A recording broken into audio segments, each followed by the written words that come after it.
नहीं करनी। हुण तुहाडे सामने कॉमरेड सुरजीत जी अपना भाषण देणगे। मैं सब इन्हां दा बड़ा धन्नवाद।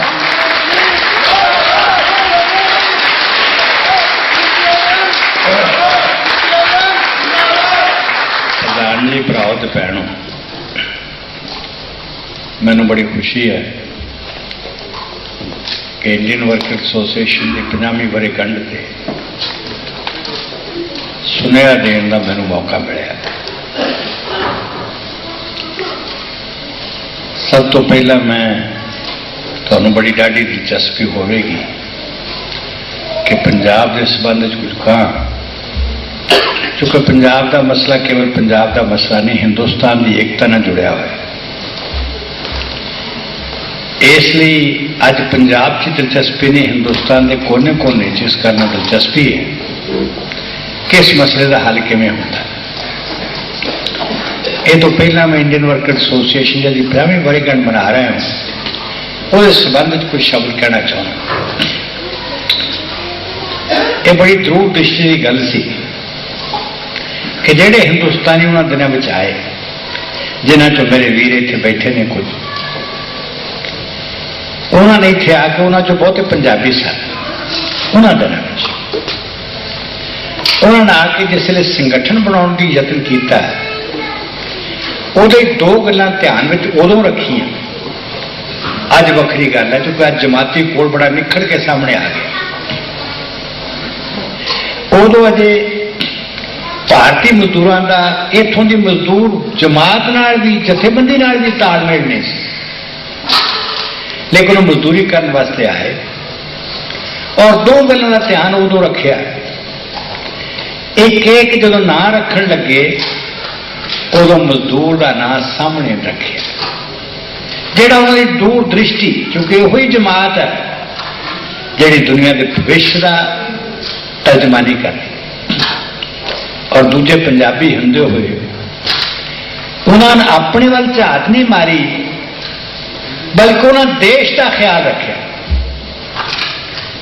जिस देश का पंजाब एक छोटा जिहा हिस्सा, और उस सभा का नाम भारती रखे। ये इन्हां लोगों की बहुत बड़ी देन है जिहड़े अज साडे च भी बैठे ने, और उस विरसे नूं जिन्होंने इन्होंने कायम किया, अज भारतीय मजदूर सभा उस विरसे को अगे खड़ रही। अज मजदूर जमात की दृष्टि को सामने रख के ये अपनी नीति तय करती है, और इसलिए अज भारतीय मजदूर सभा आज़ादी तो पिछों नस्ली विरके का सवाल हो, इथों के मजदूरों के संघर्ष का सवाल हो, या कौमी मुक्ति संघर्षों की हिमायत का सवाल हो, कोई ऐसा सवाल हो, या अपने देश की आज़ादी को खतरे का सवाल हो, या जमहूरी त्यौहार का सवाल हो, भारतीय मजदूर सभा अगे होकर इस गल लड़ती रही। और ये गल अज मान न कह सकते हैं, भावां कभी भी किसी गल तो कोई संतुष्ट नहीं होना चाहिए, मान न कह सकते हैं कि भारतीय मजदूर सभा ने जिन्होंने लोगों ने अज तो 50 वरे बुनियाद रखी सी, जिहड़ियां आसां उस सभा तो रखियां सन, इन्होंने कोशिश की है कि उन्होंने पूरा कर, भावें अजे बड़ा कुछ होर करना बाकी है, क्योंकि उदों के मुकाबले हालात बड़े बदल गए। अज इत्थे साडा काम अपने तक सीमित नहीं रहना चाहिए। अज ये लड़ाई असीं तद लड़ सकते हैं जे होर जिन्हों ब्लैक पीपल कहते हैं उन्होंने साडे संबंध डूंघे हो। साडा संपर्क इत्थे पाकिस्तान के बड़े वो लोग बैठे हैं जिहड़े पाकिस्तान से फौजी राज के खिलाफ संघर्ष कर रहे हैं। इतने बांग्लादेश के लोग बैठे हैं जिथे उत्थे के फौजी राज के खिलाफ संघर्ष कर रहे हैं। और अज जो संघर्ष छोटा जा संघर्ष नहीं, तुसीं बांग्लादेश दी पिछले दिनों दी खबरां सुनिया होणगियां, किन्ने भारी जोर नाल सारे देश विच एडी बड़ी मजबूत लहर उठी। इत्थे होर अफ्रीकी देशों के लोग बैठे हैं जिहड़े अजे भी दरड़े जा रहे हैं और आज़ादी की घोल कर रहे हैं। साडा काम बन रहा, असीं उन्हां सारिਆਂ ਦਾ सहयोग दईए ते असीं ऐसा एक एका कायम करिए जिहड़ा साम्राज ने इन्ने मुद्दत तो पिछों भी अपनी बस्तियां लुट के जिहड़ा नस्ली वितकरा कायम रखिया, और जिस वितकरे नूं हुण अज दी सरकार जिहड़ी है इथों दी होर तिखा करी जाती है, हर पक्ष तो असीं उहदे खिलाफ संघर्ष को तेज कर सकें। इसलिए मैं ये बारे नहीं कहना, मैं समझना कि साडे इत्थे लीडरशिप नूं, भारतीय सभा नूं होर पसार करना चाहिए, वधेरे लोगों नूं इहदा विस्तार करना चाहिए, तेनू नेड़ करना चाहिए होरना संगठनां नाल। और कोई जब तक तुसी वो जिहड़ा मजदूर ना है वह सिर तां उच्चा हुंदा है जिथे किते भी मनुखता की भलाई लई संघर्ष हुंदा, उत्थे तुहानूं उत्थे हाज़र होना चाहिए। दूजी गल मैं तुहाडी जानकारी लई दसनी है, मैं सोच रहा सी कि जदों करतार सिंह नागरे की पोती बोली है इत्थे, शायद वो अपने घर के विरसे की चर्चा करे, शायद उन्होंने ना भी पता। असल गल यह है कि ये टब्बर इन्हां दी पंजाब की कौमी लहर नूं बहुत वड्डी देन और उही देन का प्रभाव सी कि करतार सिंह नागरे ने इत्थे आके भारतीय मजदूर सभा च काम करना शुरू किया। उन्होंने चाचे ज्ञानी सरदारा सिंह उन्होंने व्यक्तियों तो सी जेड़े अकाली लहर के मोढी सी, और जिन्होंने 25 तो जो अकालियों का मोर्चा फतेह हो गया उदों कांग्रेस का पल्ला फड़ के गदरी लहर का सहारा ले के लगातार ही सेवा की और साल बद्धी जेलों में रहे। वो व्यक्ति सी ज्ञानी सरदारा सिंह जिन्होंने मास्टर सुंदर सिंह लालपुरी नाल लायलपुर विच मास्टर सुंदर सिंह लालपुरी उन्होंने मास्टर तारा सिंह तो भी अगे वध के आगू सन अकाली लहर के मोढियां विचों, और उन्होंने मिल के उन्होंने सैकुलरिज्म का पहला तो लैके सैकुलरिज्म का प्रभाव फिरका प्रस्ती का नहीं, ये निखेड़ा किया। और तुसी सुनिया होना, पुराने लोगों को पता होना, कैनेडियन अमेरिकन प्रेस सोसाइटी का अखबार कटती सी देश सेवक, ज्ञानी सरदारा सिंह उस अखबार की जिंद जान सन, और सारी उम्र और किसान तारीख में बैटरमेंट लैवी तारीख में वो जत्था लेके अगे गए सन, और उन्होंने कोई किसानों का अंदोलन नहीं जिहदे हिस्सा ना लिया हो। उन्होंने प्रभाव सी जिस प्रभाव नाल इन्हां दे परिवार में देशभक्ति का जज्बा भावना पैदा हुई, और वो भावना सी जिन्हें इत्थे लोगों को संगठित करने में मदद की। मैं जो 55 में आया उदों करतार सिंह भारतीय मजदूर सभा का प्रधान सी, उदों पहली बारी सी कवेंट्री बड़ा बड़ा जलसा होया, और उन्होंने दिनों इत्थे बाकी जिहड़े संपर्क वाले ने बड़े चंद लोग सी, और जिन्हें कठिनाइयां सन अज के लोग अनुभव नहीं कर सकते, जिदा कृपाल सिंह होनी धामी होनी उन्होंने दिनों रहिंदे सी। अज के मकाना च परिवारों का जो हाल है तो उदों का हाल जो वेखो तो बिल्कुल मुख्तलिफ सी, और शायद तनख्वाह भी जिहड़ियां इन्हां दियां सन वो भी जिन्नियां महदूद सी, 5 पाउंड हफ्ते के मुश्किल ना मिलने, तो वो निर्वाह करना वो कठिनाइयां सी जिन्हां चों लंघे, तद भी लोग जिहड़े संघर्ष करते चले गए। ये पासा सी सानू उन्हां रवायतां नूं जिहड़ियां पंजाब दीयां बड़ियां उगियां रवायतां ने उन्हां जिउंदा करने की लोड़ है। हुण जब तक पंजाब का सवाल है उहदे संबंध में भी बड़ी दुख की गल है। दुख की गल यह है कि जिथे तक अंग्रेज के खिलाफ आज़ादी के संग्राम का संबंध से पंजाब का सिर सारे हिंदुस्तान की दुनिया उच्चा होता है। कब तो लैके पंजाब ने संघर्ष शुरू किया वो भी इतिहास के पन्ने लोगों को याद नहीं। जब लायलपुर की बार वसी तो वो उत्ते नवा कानून ठोसन की अंग्रेज ने कोशिश की कि तुम दरख्त नहीं वढ़ सकते। उतों जिस अजीत सिंह का जिक्र ने किया, बांके दयाल अजीत सिंह ने उन्होंने लोगों को जगाना शुरू किया उस कानून के खिलाफ कि सानू ये अधिकार भी नहीं, और उदों की कविता जी सी पगड़ी संभालो जट्टा, यानी किसान को हलूणा सी, क्योंकि बहुते लोग जट सी उत्थे, किसान को हलूणा देने लई जिहड़ी पहली कविता सी जिसने बड़ा ही पंजाब विच एक नवीं जागरता पैदा की, वो कविता सी, उसका पहला मुख बंद सी पगड़ी संभालो जट्टा, इकट्ठा हो जाओ, जथेबंदी करने वास्ते होकर दिता सी। और उन्होंने 1905 की यह गल है, लाजपत राय ने उसकी हमायत की सी, बंके दयाल अजीत सिंह लाजपत राय, और उन्होंने करके उन्होंने जलावतन किया गया सी। उदों अजे नवी चीज उठ रही थी जिसने अंग्रेजी साम्राज्य के खिलाफ एक चिंगियाड़ी उठ रही थी जिन्हें भांबड़ का काम देना सी, उन्होंने इथों हलाउण वास्ते। ਉਹਦੇ ਪਿੱਛੋਂ ਸਾਡੇ बड़े लोग बड़ियां तंगियां का शिकार हो के इस सदी के शुरू में उन्होंने दिनों च देश तो निकलना शुरू हो गया। कोई शंघाई गया, हांगकांग गया, टपते टपते उन्होंने हवाई जहाज होंगे नहीं सी उन्होंने दिनों में, उन्होंने दिनों जहाजा च लंघते वड़ते कोई अमरीका जा वड़िया, कनेडा जा, उत्थे जाके पा लगी गदर पार्टी का बन बन। वो विरसा सी साडा, जदों उन्हें वेख्या आज़ादी का मुल की हुंदा है, तो उस वेले सब कुछ त्याग के, घर काट सब कुछ त्याग के बीड़ा चुक लिया, कसमां खा लिया, असीं अपने देश को आज़ाद कराउण दा काम करांगे। जब तक देश आज़ाद नहीं हुंदा साडे इत्थे जीण दा कोई हज नहीं।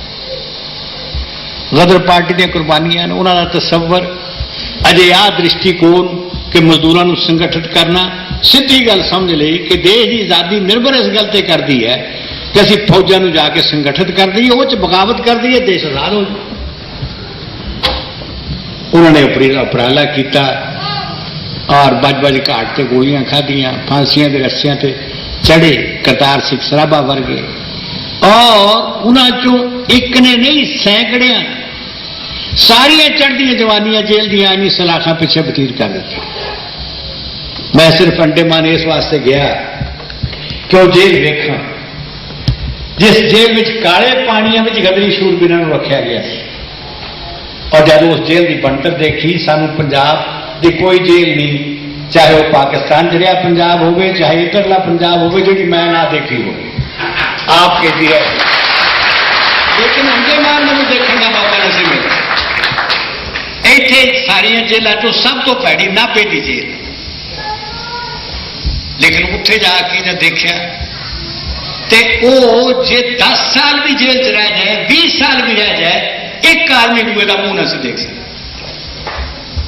सवरकर भी उत्थे रहा, यानी किसी इस ढंग का बनतर है सारी जेल की, भाई लगातार ही कतल एक दूसरे का मुंह देखने का तो मौका नहीं मिल सकता, ऐसी जेल बन गई। हुण वो यादगार के तौर पर उसको कायम रखा हुआ, लोग यात्रा करने वास्ते जाते हैं, उन्होंने लोगों का देखना। तो इस वास्ते वो चीज़ा सी, ये विरसा सी साडा विरसा ये सी कि उन्होंने लोगों ने परवाह नहीं की, सब कर काट। और जो हुण असीं देखिए जिन्हें लोगों ने अपन सारिया जिंदगियां इस लेखे लातियां, एक नहीं, बाबा विसाखा सिंह, भाई संतोख सिंह, भाई रतन सिंह, जिन्हें ने भाई बाबा ज्वाला सिंह, भाई केसर सिंह, बाबा केसर सिंह, साढ़े अपने आंढ गुआढ़ सानू बड़ा मान है। तो ऐसिया हस्तियां कायम की जिन्होंने एक गभरू नहीं हजारों गभरूआं देश की आज़ादी वास्ते उत्साह, बाबा करम सिंह चीमा, बाबा पाल सिंह, साडा वो विरसा सी जदों बबर अकाली लहर के जुल्म देख के झंडे बुलंद किए, और एक आदमी ऐसे को निशाना नहीं बनाया जोड़ा बेगुनाह हो। और उन्होंने बहुते जेडे कतल किए वो किए जेडे सिख दलाल सन अंग्रेजी साम्राज के, और उन्होंने हथों बहुत घट गिनती च ऐसे दलाल होंगे जेडे किसी होर धर्म न संबंध रखते हो, क्योंकि निशाना केवल अंग्रेज के खिलाफ सी। कभी इस किस्म का भावना पैदा नहीं हुई, अकाली लहर की भावना पैदा नहीं हुई। अकाली लहर का उन्होंने दिनों में कौमी तारीख का एक ऐसा अंग सी, 1930 तक एक ऐसा अंग सी अकाली लहर पे, अकाली और कांग्रेसी कोई अंतर नहीं सी उन्होंने दिनों में। ये बीमारी 1932 तो लैके चली। जो नेहरू रिपोर्ट आ गई, जो जुदा करना इंतखाब का सवाल आ गया तो इन्हें सिखा के नुमाइंदे, अंग्रेज ने नवी चाल चली, इन्हें सिखा के नुमाइंदे होंगे, इन्हें हिंदुओं के होंगे, इन्हें मुसलमानों के होंगे। आदमियों के नुमाइंदे भी पंजाबियों का कोई नुमाइंदा नहीं होगा। इस ढंग की लकीर खिंच दी और नेहरू रिपोर्ट ने भी उसको कबूल कर लिया। उदों जाके फिरका परस्ती की जड़ बची। कई पता ही नहीं, कई हैरान होंगे इस गल को देख के। इतिहास के कई पत्रियां का पता नहीं, साढ़े इतिहास आता काम उस लहर से भाई मजदूर किसान पार्टी ने एक बड़ी भारी भूमिका अदा की है। क्योंकि मेरिट साइज का मुकदमा उन्होंने चलिया, जिन्होंने पहली कॉन्फ्रेंस मजदूर किसान पार्टी की कलकत्ते की 1929 में। लेकिन मजदूर किसान पार्टी सब तो पहला बड़ी जहाँ बंगाल या पंजाब 1927। और तुम हैरान हो जाओगे भाई वो मता किहने पेश किया मजदूर किसान पार्टी बनने का।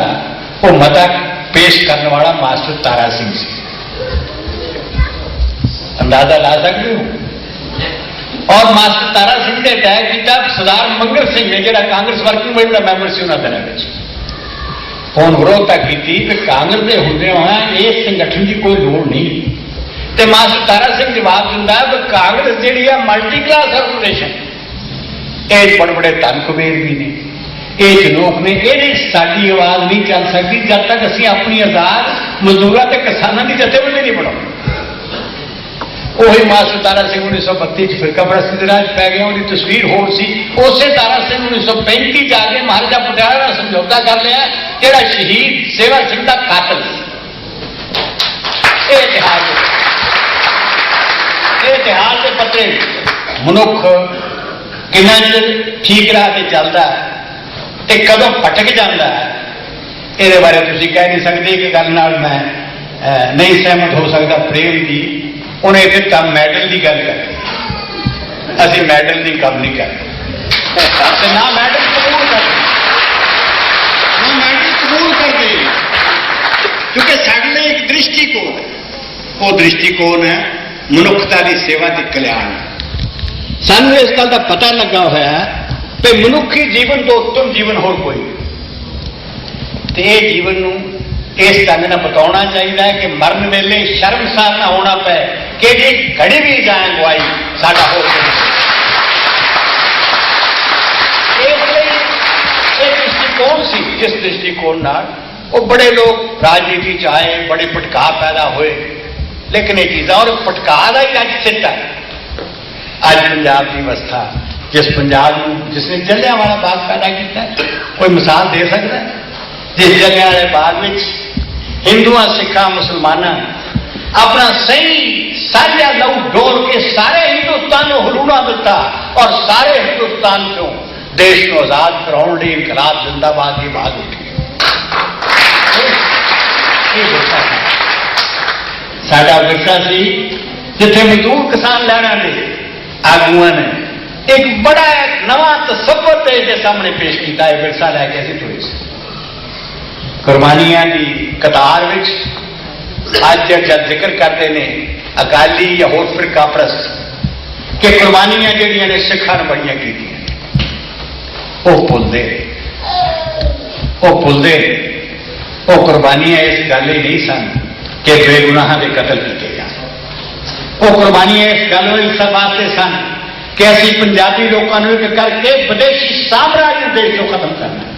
वो कुर्बानी इस गल ही सन असीं ऐसा राज कायम करना, इसकी स्थापना करनी है जिथे मजदूर जिहड़ा अपनी कमाई करता है वो कमाई का फल खा सके। अज जिहड़े उन्होंने कुर्बानियों की गल करके ऐसे इंसानियत के खिलाफ ऐसे कदम चुक रहे, उन्होंने कोई अधिकार इस गल करना नहीं। तो ना ही अज के अकाली वो वारिस। और हम तुझे सुनिया होना अखबार अज जी हुण की गल है, इन्हों की राजनीति कित्थे लै गई। वो राजनीति इत्थे लै गई, आ धर्म की राजनीति एक होना ये कित्थे लै गया। तो अज अकाल तख्त के 3 जथेदार है, 3 कभी सुनिया नहीं और 3 कहेंगे अभी जथेदार ਕਿਹੜਾ ਹੁਕਮ ਚੱਲੂ ਉੱਥੇ? ਔਰ ਤਿੰਨੇ ਇੱਕ ਦੂਸਰੇ ਦੇ ਖਿਲਾਫ ਫਤਵਾਦਾਰ ਕਰਦੇ। ਕਿੱਥੇ ਗਿਆ ਅਕਾਲ ਤਖਤ? ਅੱਜ ਇੱਕ ਤਸਵੀਰ ਪੈਦਾ ਹੋ ਚੁੱਕੀ ਹੈ। ਮੈਨੂੰ ਇੱਕ ਬੜੀ ਖਬਰ ਮਿਲੀ ਹੈ ਜਿਹੜੀ ਦੁਖਦਾਈ ਹੈ, ਜਾ ਕੇ ਤਸਦੀਕ ਕਰਨ ਦੀ ਗੱਲ ਹੈ। ਤੇ ਜਿਸ ਬਰਨਾਲੇ ਦੀ ਗੁਣ ਇਸ ਗੱਲ ਵਿੱਚ ਸੀ, ਜਿਹਨੇ ਸਟੈਂਡ ਲਿਆ ਸੀ ਇਸ ਗੱਲ ਤੇ ਮੈਂ ਸੰਵਿਧਾਨ ਦੀ ਸਹੁੰ ਖਾਧੀ ਹੈ, ਮੈਂ ਇਹਨੂੰ ਅੱਡਾ ਨਹੀਂ ਬਣ ਦੇਣਾ ਗੋਲਡਨ ਟੈਂਪਲ ਨੂੰ ਇਸ ਗੱਲ ਦਾ, ਕਿ ਦੇਸ਼ ਨੂੰ ਤੋੜਨ ਵਾਸਤੇ ਔਰ ਬੇਗੁਨਾਹਾਂ ਨੂੰ ਕਤਲ ਕਰਨ ਵਾਸਤੇ ਸਰਗਰਮੀਆਂ ਦਾ ਅੱਡਾ ਬਣੇ। ਮੈਂ ਸੁਣਿਆ ਜੀ ਤੇ ਉਹ ਬਰਨਾਲੇ ਜਾ ਕੇ ਜਿਹੜਾ ਇਸ ਗੱਲ ਤੇ, ਜਿਹਦੀ ਅਸੀਂ ਵੀ ਹਮਾਇਤ ਕੀਤੀ ਇਸ ਗੱਲ ਤੇ, ਕੋਈ ਆਦਮੀ ਖੜਾ ਨਾ ਰਿਹਾ। ਮੈਂ ਸੁਣਿਆ ਉਸ ਬਰਨਾਲੇ ਨੇ ਅਕਾਲ ਤਖਤ ਤੇ ਜਾ ਕੇ 3 ਦਿਨ ਹੋਏ ਹੈ, ਮੁਆਫੀ ਮੰਗ ਲਈ ਹੈ ਕਿ ਮੈਂ ਭੁੱਲ ਗਿਆ, ਮੈਨੂੰ ਬਖਸ਼ ਦਿਓ। ਉਹ ਕਿਹਦੋਂ ਮੰਗੀ ਹੈ ਇਹਦਾ ਪਤਾ, ਕਿਉਂਕਿ ਬਾਕੀ ਜਿਹੜੇ ਨੇ ਜਥੇਦਾਰ ਉਹਨੂੰ ਪ੍ਰਵਾਨ ਵੀ ਕਰਦੇ ਕਿ ਨਹੀਂ, ਉਹ ਤਾਂ ਮੰਨਦੇ ਹੀ ਨਹੀਂ। ਅਜੇ ਰੋਡੇ ਅੰਦਰ ਬੈਠਾ, ਉਹ ਤਾਂ ਪ੍ਰਵਾਨ ਹੀ ਨਹੀਂ ਕਰਦੇ। ਤੇ ਉਹ ਜਿਹੜਾ ਮਨੋ ਚਾਲ ਹੈ ਉਹਨਾਂ ਦੋਹਾਂ ਤੋਂ ਉੱਪਰ ਉਹਨੂੰ ਪ੍ਰਵਾਨ ਨਹੀਂ ਕਰਦੇ। ਅੱਜ ਇੱਥੇ ਹਾਲਤ ਹੋ ਗਈ। ਔਰ ਜੇ ਦਰਬਾਰ ਸਾਹਿਬ ਦੀ ਹਾਲਤ ਤੁਸੀਂ ਗੱਲ ਕਰੋ, ਜਿਹੜੀ ਅਵਸਥਾ ਪਿਛਲੇ ਦਿਨਾਂ 'ਚ ਆ ਜਿਹੜਾ ਹੁਣ ਆਪਰੇਸ਼ਨ ਹੋਇਆ ਉਹਦੇ ਨਾਲ ਹੋਈ ਹੈ। ਪੰਜਾਬ 'ਚ ਕਹਾਣੀਆਂ ਤੁਹਾਡੇ ਵੀ ਚਰਚਾ ਨਹੀਂ ਕਰ ਸਕਦੇ ਕਿ ਅਹਿਮਦ ਸ਼ਾਹ ਅਬਦਾਲੀ ਇਹ ਕੁਝ ਨਹੀਂ ਕਰ ਸਕਿਆ ਜੋ ਅੱਤਵਾਦੀਆਂ ਨੂੰ ਉੱਥੇ ਕੀਤਾ। ਅਹਿਮਦ ਸ਼ਾਹ ਅਬਦਾਲੀ ਨਹੀਂ ਕਰ ਸਕਿਆ, ਅਹਿਮਦ ਸ਼ਾਹ ਅਬਦਾਲੀ ਨੇ ਢਾਇਆ ਸੀ ਔਰ ਉਹਦੇ ਖਿਲਾਫ ਬੜਾ ਸੀ ਗੁੱਸਾ ਸੀ ਸਿੱਖਾਂ ਵਿੱਚ, ਜਾਇਜ਼ ਤੌਰ ਤੇ ਬੜਾ ਭਾਰੀ, ਔਰ ਉਹਨੂੰ ਕਹਾਣੀਆਂ ਦੇ ਤੌਰ ਤੇ, ਗੀਤਾਂ ਦੇ ਤੌਰ ਤੇ, ਵਾਰਾਂ ਦੇ ਤੌਰ ਤੇ ਇਸਤੇਮਾਲ ਕਰਦੇ ਸਨ। ਉਹਦੇ ਖਿਲਾਫ ਜਲਦੇ ਨੇ ਜੋ ਕਾਰੇ ਇਹਨਾਂ ਨੇ ਉੱਥੇ ਕੀਤੇ। ਕਿੰਨੇ ਬੇਗੁਨਾਹ ਨਿਰਵੈਰ ਸਿੰਘ ਨੇ ਬਿਆਨ ਦਿੱਤਾ ਕਿ ਅਸੀਂ 80 ਲਾਸ਼ਾਂ ਦੱਬ ਕੇ ਅਕਾਲ ਤਖਤ ਦੇ ਮਲਬੇ ਵਿੱਚ ਦੱਬੀਆਂ ਬੇਗੁਨਾਹ ਜਿਹੜੇ ਦਰਬਾਰ ਸਾਹਿਬ ਯਾਤਰਾ ਕਰਨ ਵਾਸਤੇ।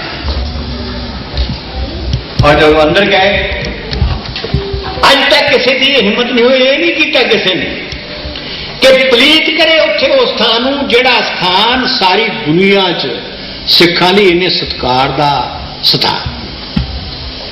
ਫਿਰ ਉਹਨਾਂ ਦਾ ਇਤਰਾਜ਼ ਇਹ ਸੀ ਕਿ ਲੌਂਗੋਵਾਲ ਤੇ ਟੌਰ ਹੱਥ ਖੜੇ ਕਰਕੇ ਚਲੇ ਗਏ।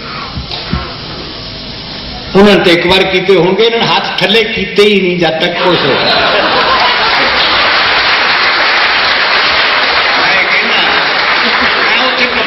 ਕਹਿੰਦਾ ਹੈ ਤੇ ਹੁਣ ਸਰਕਾਰ ਕੋਲ ਰਿਕਾਰਡ ਔਰ ਉਹਨਾਂ ਕੋਲ ਬਿਆਨ ਦੇਣ ਵਿੱਚ ਇੱਕ ਆਦਮੀ 5-7 ਦਿਨ ਹੀ ਹੋਏ ਆ, ਉਹਨੂੰ ਫੜ ਕੇ ਪੁੱਛਿਆ, ਉਹ ਸੋਨਾ ਜਿਹੜਾ ਅਕਾਲ ਤਖਤ ਤੇ ਕਲ ਚੜਾਉਣ ਦੀ ਬਾਹਰੋਂ ਲਿਆ ਕੇ ਕਾਂਗਰਸੀ ਲੈ ਗਿਆ ਸੀ ਤੇ ਇੰਗਲੈਂਡ ਨੂੰ ਮੰਗਾਇਆ ਸੀ। ਇੱਕ ਵਿਅਕਤੀ ਫੜਿਆ ਗਿਆ ਤੇ ਉਹ ਜਾ ਕੇ ਕਹਿੰਦਾ ਵੀ ਮੇਰੇ ਖੂਹ ਤੇ ਦੱਬਿਆ ਹੋਇਆ ਤੇ 1 ਕਰੋੜ ਦਾ ਸੋਨਾ ਕਢਾਤਾ ਤੇ 2 ਕਰੋੜ ਦੇ ਨੋਟ ਉੱਥੋਂ ਫੜਾਤੇ। ਇਹ ਧਰਮ ਸੇਵਾ ਹੋ ਰਹੀ ਹੈ। ਉਹਨਾਂ ਚੋਂ ਕਈਆਂ ਨੇ ਬਿਆਨ ਦਿੱਤੇ, ਦੱਸਿਆ ਕਿ ਮੈਂ ਫਲਾਣੇ ਥਾਂ ਕੋਠੀ ਪਾਈ ਹੋਈ ਹੈ ਤੇ ਕੋਠੀ ਦੇਖੀ ਤਾਂ ਅੰਦਰ ਸੰਗਮਰਮਰ ਲੱਗੀ ਹੋਈ। ਆਹ ਸੇਵਾ ਧਰਮ ਦੀ ਹੁੰਦੀ ਹੈ, ਬੇਗੁਨਾਹਾਂ ਨੂੰ ਲੁੱਟ ਕੇ ਆ ਕੁਛ ਹੁੰਦਾ। ਔਰ ਇੱਕ ਵੀ ਨਹੀਂ, ਮੈਂ ਦੱਸਾਂ ਤੁਹਾਨੂੰ, ਇੱਕ ਵੀ ਨਹੀਂ। ਗੁਰਜੀਤ ਸਿੰਘ ਜੀ ਨੂੰ ਸਿੱਖ ਸਟੂਡੈਂਟ ਫੈਡਰੇਸ਼ਨ ਦਾ ਸੈਕਟਰੀ ਰੋਡੇ ਨੇ ਜਾ ਕੇ ਬਣਾਇਆ ਸੀ। ਜਦ ਉਹਨੂੰ ਫੜ ਲਿਆ ਗਿਆ, ਉਹ ਕਹਿੰਦਾ ਮੇਰੀ ਇੱਕੋ ਹੀ ਬੇਨਤੀ ਹੈ, ਮੈਂ ਸਾਰੇ ਅੱਡੇ ਦੱਸ ਦੇਣਾ, 10 ਵੀ ਦਿੱਤੇ, ਹਥਿਆਰ ਵੀ ਉੱਥੇ ਪਏ ਉਹ ਵੀ ਫੜਾਤੇ, ਸਭ ਕੁਝ ਕਰਤਾ, ਮੈਨੂੰ ਮਾਰਿਓ।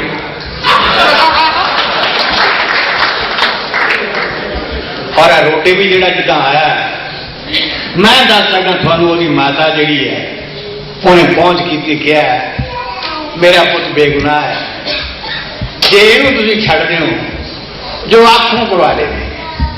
ਇਹਨੂੰ ਪੁੱਛਿਆ ਵੀ ਤੂੰ ਕੀ ਕਰੇਗਾ, ਉਹ ਕਹਿੰਦਾ ਮੈਂ ਸਭ ਕੁਝ ਕਰਨ ਮੈਂ ਕਹੂੰ ਖਾਲਿਸਤਾਨ ਗਲਤ ਹੈ, ਮੈਂ ਇਹ ਵੀ ਕਹਿ ਦੂੰਗਾ ਕਿ ਬੇਗੁਨਾਹ ਨੂੰ ਮਾਰਨਾ ਜਿਹੜਾ ਹੁਕਮਨਾਮਾ ਜਾਰੀ ਕਰ ਦੂੰ ਉਹ ਵੀ ਗਲਤ ਹੈ, ਧਰਮ ਤੋਂ ਖਿਲਾਫ ਹੈ, ਤੇ ਮੈਂ ਉੱਥੇ ਹਥਿਆਰ ਵਾਲਾ ਵੀ ਕੋਈ ਵੜ ਨਾ ਦੂੰ। ਫਿਰ ਉਹਨੂੰ ਕਹਿਣ ਲੱਗੇ ਵੀ ਚੰਗਾ ਚੱਲ ਕਰ। ਉਹ ਕਹਿੰਦਾ ਨਹੀਂ, ਬਾਕੀ ਦੇ 4 ਵੀ ਮੇਰੇ ਕੋਲ ਬੁਲਾ ਦਿਓ। ਉਹਨੂੰ ਮਹੀਨਾ ਪਰ ਰੱਖਿਆ ਦਿੱਲੀ ਦੀ ਜੇਲ੍ਹ। ਉਹ 4 ਬਲਾਤ ਤੇ ਉਹਨਾਂ ਨਾਲ ਗੱਲਬਾਤ ਕਰਕੇ ਉਹਨਾਂ ਨੇ ਸਾਰਿਆਂ ਨੇ ਕਿਹਾ ਕਿ ਅਸੀਂ ਜਾ ਕੇ ਕਰਾਂਗੇ। ਪਰ ਹਿੰਮਤ ਕਿਹੜੀ ਹੈ, ਤਾਂ ਪੈਦਾਵਾਰ ਹੀ ਪੰਥਕ ਕਮੇਟੀ ਦੀ ਸੀ, ਸਰਬੱਤ ਖਾਲਸੇ ਦੀ। ਸ਼੍ਰੋਮਣੀ ਕਮੇਟੀ ਨੂੰ ਤਾਂ ਮੰਨਦੇ ਨਹੀਂ ਸੀ, ਉਹ ਕਰਦੇ ਕਿੱਦਾਂ?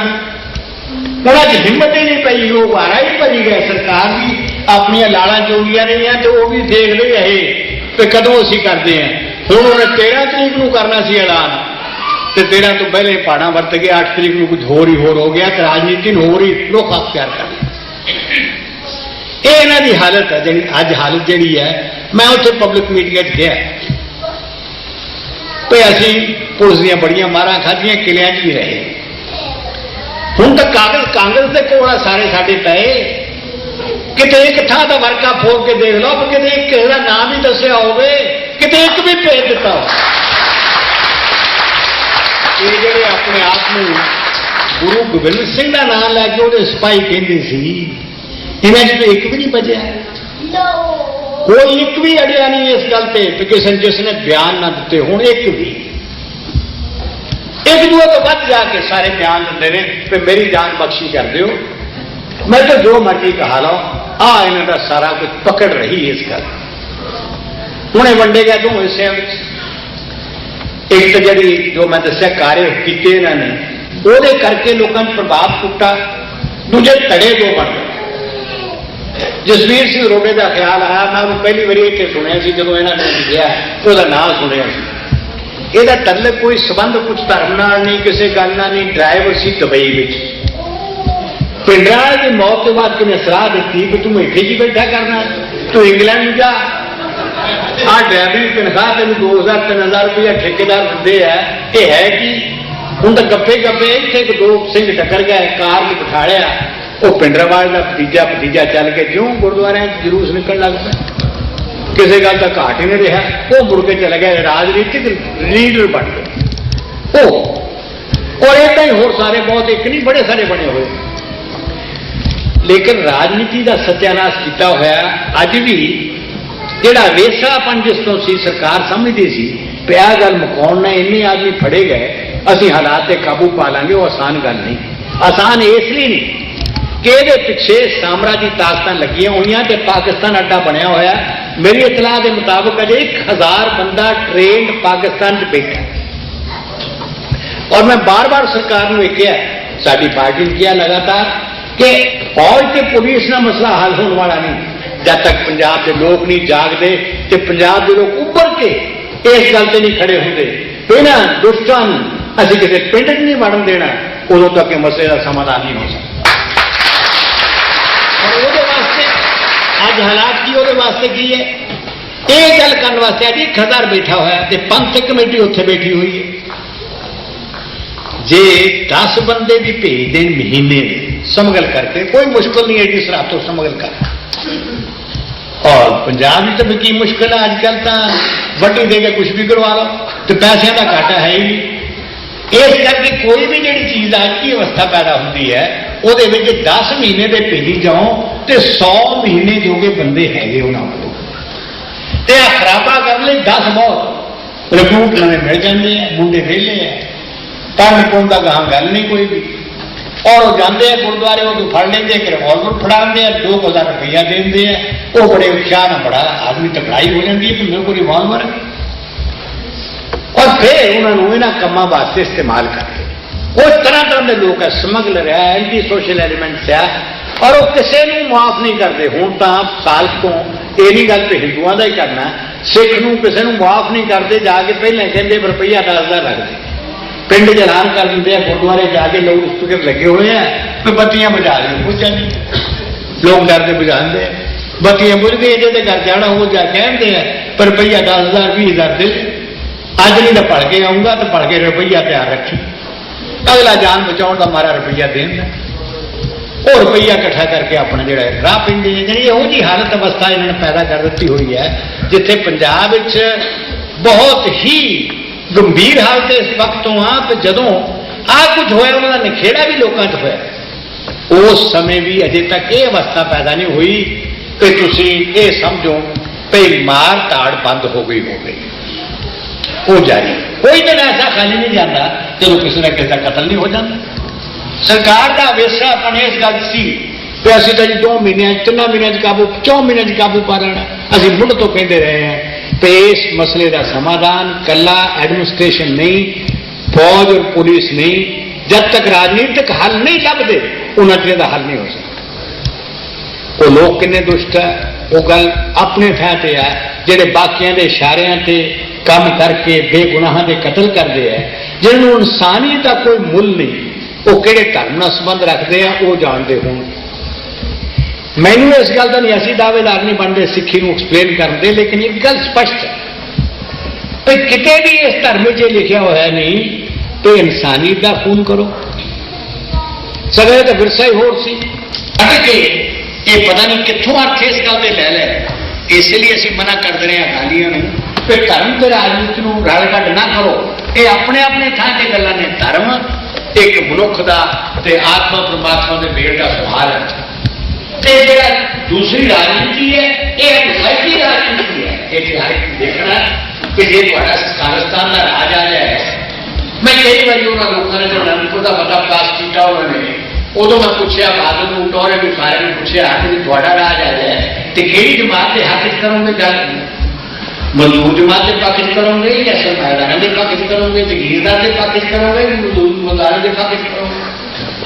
ਅੱਜ ਸਵਾਲ ਤਾਂ ਸਪਸ਼ਟ ਉੱਥੇ ਨਿਕਲਦੇ ਹੈ। ਸਾਡੇ ਕੋਲ ਸਰਕਾਰਾਂ ਨੇ ਨਾਲ ਦੇ ਖਿਆਲ ਰੱਖਿਆ, ਅਸੀਂ ਸਪਸ਼ਟ ਰੂਪ ਵਿੱਚ ਕਹੀਏ ਅਸੀਂ ਮਜ਼ਦੂਰਾਂ ਦੇ ਪੱਖੀ ਹਾਂ। ਕੱਲ ਨੂੰ ਹੜਤਾਲ ਹੋਈ, ਸਾਡੀਆਂ ਸਰਕਾਰਾਂ ਜਿੱਥੇ ਪੁਲਿਸ ਮਜ਼ਦੂਰ ਦੇ ਖਿਲਾਫ ਨਹੀਂ ਜਾ ਸਕਦੀ, ਹੋਰ ਸਾਰੀਆਂ ਹਰ ਸਰਕਾਰਾਂ ਜਿੱਥੇ ਦੂਸਰੇ ਰਾਜਾਂ ਦੀ ਹੈ ਉੱਥੇ ਕਿਤੇ ਹੜਤਾਲ ਹੋ ਜਾਏ, ਉਸੇ ਵੇਲੇ ਟੈਲੀਫੋਨ ਹੁੰਦਾ ਤੇ ਉਸ ਵੇਲੇ ਇੰਸਪੈਕਟਰ DSP ਸਾਰੇ ਪਹੁੰਚ ਜਾਂਦੇ ਆ ਹੜਤਾਲ ਨੂੰ ਕੁਚਲਣ ਵਾਸਤੇ, ਗੋਲੀ ਚਲਾਉਣ ਲਈ, ਲਾਠੀ ਚਲਾਉਣ ਲਈ। ਇਹ ਕਾਰੇ ਮਜ਼ਦੂਰਾਂ ਤੇ ਗਰੀਬਾਂ ਦੇ ਖਿਲਾਫ ਉਸ ਧਰਤੀ 'ਚ ਨਹੀਂ ਹੋ ਸਕਦੇ ਜਿੱਥੇ ਸਾਡੇ ਹੱਥ ਵਿੱਚ ਰਾਜ ਹੈ। ਇਹ ਚੀਜ਼ ਜਿਹੜੀ ਹੈ ਇਹ ਕੀ ਕਰਨਗੇ ਅੱਜ ਵਰਗੀ ਸਮਾਜ ਵਿੱਚ? ਇਹਦੀ ਤਸਵੀਰ ਇਹਨਾਂ ਕੋਲ ਨਹੀਂ, ਨਾ ਇਹਨਾਂ ਕੋਲ ਜਵਾਬ ਵੀ ਇਹਨਾਂ ਕੋਲ ਕੋਈ ਨਹੀਂ। ਜੇ ਪੁੱਛੋ ਨਾ ਜਵਾਬ ਇਹਦਾ ਕੋਈ ਦੇ ਦੇਣ, ਜਵਾਬ ਵੀ ਨਹੀਂ। ਉਹੀ ਖਾਲਿਸਤਾਨ ਕਰੀ ਜਾਂਦੇ। ਤੇ ਹੁਣ ਜਦ ਆਪ ਫਸ ਗਏ, ਹੁਣ ਉਹ ਯੂਨਾਈਟਿਡ ਅਕਾਲੀ ਦਲ ਬਣਿਆ, ਉਹ ਵੀ ਦੋ ਟੁਕੜੇ ਹੋ ਗਿਆ। ਉਹ ਇਸ ਗੱਲ ਤੇ ਹੋ ਗਿਆ ਵੀ ਕਿਹੜਾ ਕਬਜ਼ਾ ਹੁੰਦਾ ਸਰਕਾਰ, ਇਹ ਸੁਪਨੇ ਲੈਣ ਲੱਗ ਪਏ ਸਰਕਾਰ ਬਣਾਉਣ ਦੇ ਤੇ ਅਸੀਂ ਸਰਕਾਰ ਬਣਾਵਾਂਗੇ। ਆ ਜਿਹੜਾ ਜਸਵੀਰ ਸਿੰਘ ਜਾ ਕੇ ਸਰਕਾਰ ਬਣਾਊਗਾ, ਇਹ ਸੁਪਨੇ ਲੈਣ ਲੱਗ ਪਏ ਔਰ ਉਸ ਨੇ ਸਾਰੀ ਜਿਹੜੀ ਅੱਜ ਦੀ ਅਵਸਥਾ ਨੂੰ ਇਹ ਕਰ ਦਿੱਤਾ। ਔਰ ਇਸ ਚੀਜ਼ ਨੇ ਪੰਜਾਬ ਦੇ ਵਾਤਾਵਰਨ ਨੂੰ ਬੜਾ ਗੰਦਾ ਕੀਤਾ ਹੋਇਆ। ਸਿਰਫ ਜੇ ਕਿਸੇ ਨੇ ਰਾਖੀ ਕੀਤੀ ਹੈ ਤੇ ਪੰਜਾਬ ਦੇ ਲੋਕਾਂ ਨੇ ਕੀਤੀ ਹੈ। ਇੱਕ ਵੀ ਘਟਨਾ ਅੱਜ ਤੱਕ ਐਸੀ ਨਹੀਂ ਹੋਈ ਕਿ ਕਿਸੇ ਪਿੰਡ ਵਿੱਚੋਂ ਕਿਸੇ ਇੱਕ ਵਿਅਕਤੀ ਨੇ ਵੀ ਕਿਸੇ ਵੀ ਦੂਸਰੇ ਬੇਗੁਨਾਹ ਉੱਤੇ ਹਮਲਾ ਕੀਤਾ ਹੋ। ਸਗੋਂ ਮਿਸਾਲ ਮਿਲਦੀ ਹੈ ਕਾਰੀ ਸਾਰੀ ਦੀ, ਸਿਰ ਝੁਕਦਾ ਕਾਰੀ ਸਾਰੀ ਸਾਹਮਣੇ।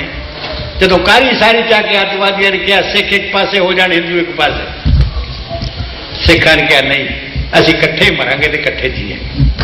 ਇਕੱਠੇ ਗੋਲੀਆਂ ਦਾ ਨਿਸ਼ਾਨਾ ਹੋ ਕੇ, ਸ਼ਹੀਦ ਹੋ ਕੇ ਉਹਨਾਂ ਕਦਰੀ ਸ਼ੂਰਵੀਰਾਂ ਦੇ ਵਿਰਸੇ ਨੂੰ ਉਜਾਗਰ ਕੀਤਾ ਜਿਨ੍ਹਾਂ ਨੇ ਦੇਸ਼ ਦੀ ਏਕਤਾ ਵਾਸਤੇ ਤੇ ਪੰਜਾਬ ਦੀ ਏਕਤਾ ਵਾਸਤੇ ਕੁਰਬਾਨੀਆਂ ਕੀਤੀਆਂ ਸੀ। ਉਹ ਕਾਰੀ ਸਾਹਿਬ ਦੇ ਲੋਕਾਂ ਨੂੰ ਅਸੀਂ ਆਨੇ ਆ, ਇਕੱਲੇ ਪੰਜਾਬ ਦੇ ਨਹੀਂ, ਸਾਰੇ ਹਿੰਦੁਸਤਾਨ ਦੀ ਏਕਤਾ ਦੇ ਸ਼ਹੀਦ ਹੈ। ਇਹ ਐਸੀਆਂ ਮਿਸਾਲਾਂ ਅੱਜ ਵੀ ਨਹੀਂ ਔਰ ਇਹ ਥਾਂ ਥਾਂ ਤੇ ਇਸ ਕਿਸਮ ਦੀ ਹਾਲਾਤ ਜਿਹੜੇ ਹੈ ਅੱਜ ਵੀ ਮੌਜੂਦ। ਇਹ ਪੱਖ ਪਰ ਦੁੱਖ ਇਸ ਗੱਲ ਦਾ ਹੁੰਦਾ ਹੈ ਭਈ ਅੱਜ ਇਹ ਮਸਲਾ ਪੰਜਾਬ ਦਾ ਇਹ ਨਾ ਹੁੰਦਾ ਜੇ ਕੇਂਦਰੀ ਸਰਕਾਰ ਦੀ ਨੀਤ ਨਾ ਵਿਗੜੀ ਹੋਈ ਹੁੰਦੀ। ਅੱਜ ਇਸ ਹਾਲਾਤ ਦਾ ਅਸੀਂ ਮੁਕਾਬਲਾ ਕਰ ਰਹੇ ਹਾਂ ਕਿਉਂਕਿ ਮੈਨੂੰ ਆਪ ਇਹ ਸਾਰੀ ਅਵਸਥਾ ਚੋਂ ਨਿਕਲਣਾ ਪਿਆ ਤੇ ਮੈਂ ਆਪ ਖੁੱਬਾ ਰਿਹਾ ਇਸ ਗੱਲ ਲਈ ਕਿ ਕਿਸ ਤਰ੍ਹਾਂ ਪੰਜਾਬ ਬਚ ਜਾਏ, ਪੰਜਾਬੀ ਲੋਕਾਂ ਦੀ ਏਕਤਾ ਬਚ ਜਾਏ ਤੇ ਮੁਲਕ ਦੀ ਏਕਤਾ ਬਚ ਜਾਏ। ਮੈਂ ਦਾਅਵੇ ਨਾਲ ਕਹਿ ਸਕਦਾ ਕਿ ਇਹ ਅਵਸਥਾ ਹੋਣੀ ਨਹੀਂ ਸੀ। ਹੁਣ ਪਿਛੋਕੜ ਲੈ ਲਓ, ਪਹਿਲਾਂ ਅਰਸਲ ਗਰਸਲ ਗੱਲ ਇਹ ਹੈ ਭਈ ਆਨੰਦਪੁਰ ਦਾ ਮਤਾ ਪਾਸ ਹੋ ਗਿਆ, ਕਦ ਦਾ ਹੀ ਹੋਇਆ 73। 1981 ਜਾ ਕੇ ਆਪਣਾ ਤਲਵੰਡੀ ਨੇ ਮੋਰਚਾ ਸ਼ੁਰੂ ਕਰਤਾ। ਕੱਲਾ ਜਾਂਦਾ ਸੀ, 10-15 ਆਦਮੀ ਹੋਰ ਸੀ, ਉਹ ਮੁੜ ਕੇ ਆ ਜਾਂਦੇ ਸੀ, ਫੇਰ ਮੁੜ ਕੇ ਚਲੇ ਜਾਂਦੇ ਸੀ, ਫੇਰ ਮੁੜ ਕੇ ਆ ਜਾਂਦੇ ਸੀ। 20 ਦੇ ਬਾਅਦ ਆਦਮੀ ਨੂੰ ਲੱਭੇ।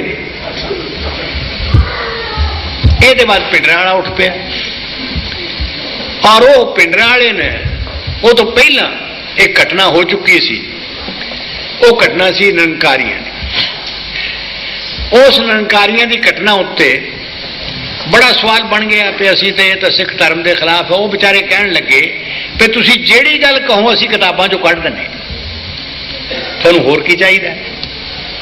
ਉਹਨਾਂ ਦਿਨਾਂ 'ਚ ਮੁਰਾਰਜੀ ਦੇਸਾਈ ਕੋਲ ਗਏ ਡੈਪੂਟੇਸ਼ਨ ਲੈ ਕੇ, ਗੁਰਚਰਨ ਸੰਟੋਰਾ, ਪ੍ਰਕਾਸ਼ ਸਿੰਘ ਬਾਦਲ, ਇਹ ਸਾਰੇ ਤਲਵੰਡੀ, ਇਹ ਸਾਰੇ ਗਏ ਤੇ ਮੁਰਾਰਜੀ ਨੂੰ ਕਹਿਣ ਲੱਗੇ ਕਿਤਾਬਾਂ ਤੇ ਪਾਬੰਦੀ ਲਾ ਦੇ। ਉਹ ਕਹਿੰਦਾ ਮੈਂ ਨਹੀਂ ਇਹ ਕਰ ਸਕਦਾ, ਇਹ ਕਾਨੂੰਨ ਦੇ ਮੁਤਾਬਕ ਹੀ ਨਹੀਂ, ਮੈਂ ਕਿਸੇ ਕਿਤਾਬ 'ਤੇ ਧਾਰਮਿਕ ਕਿਤਾਬ 'ਤੇ ਪਾਬੰਦੀ ਕਿੱਦਾਂ ਲਾ ਦਿਆਂ।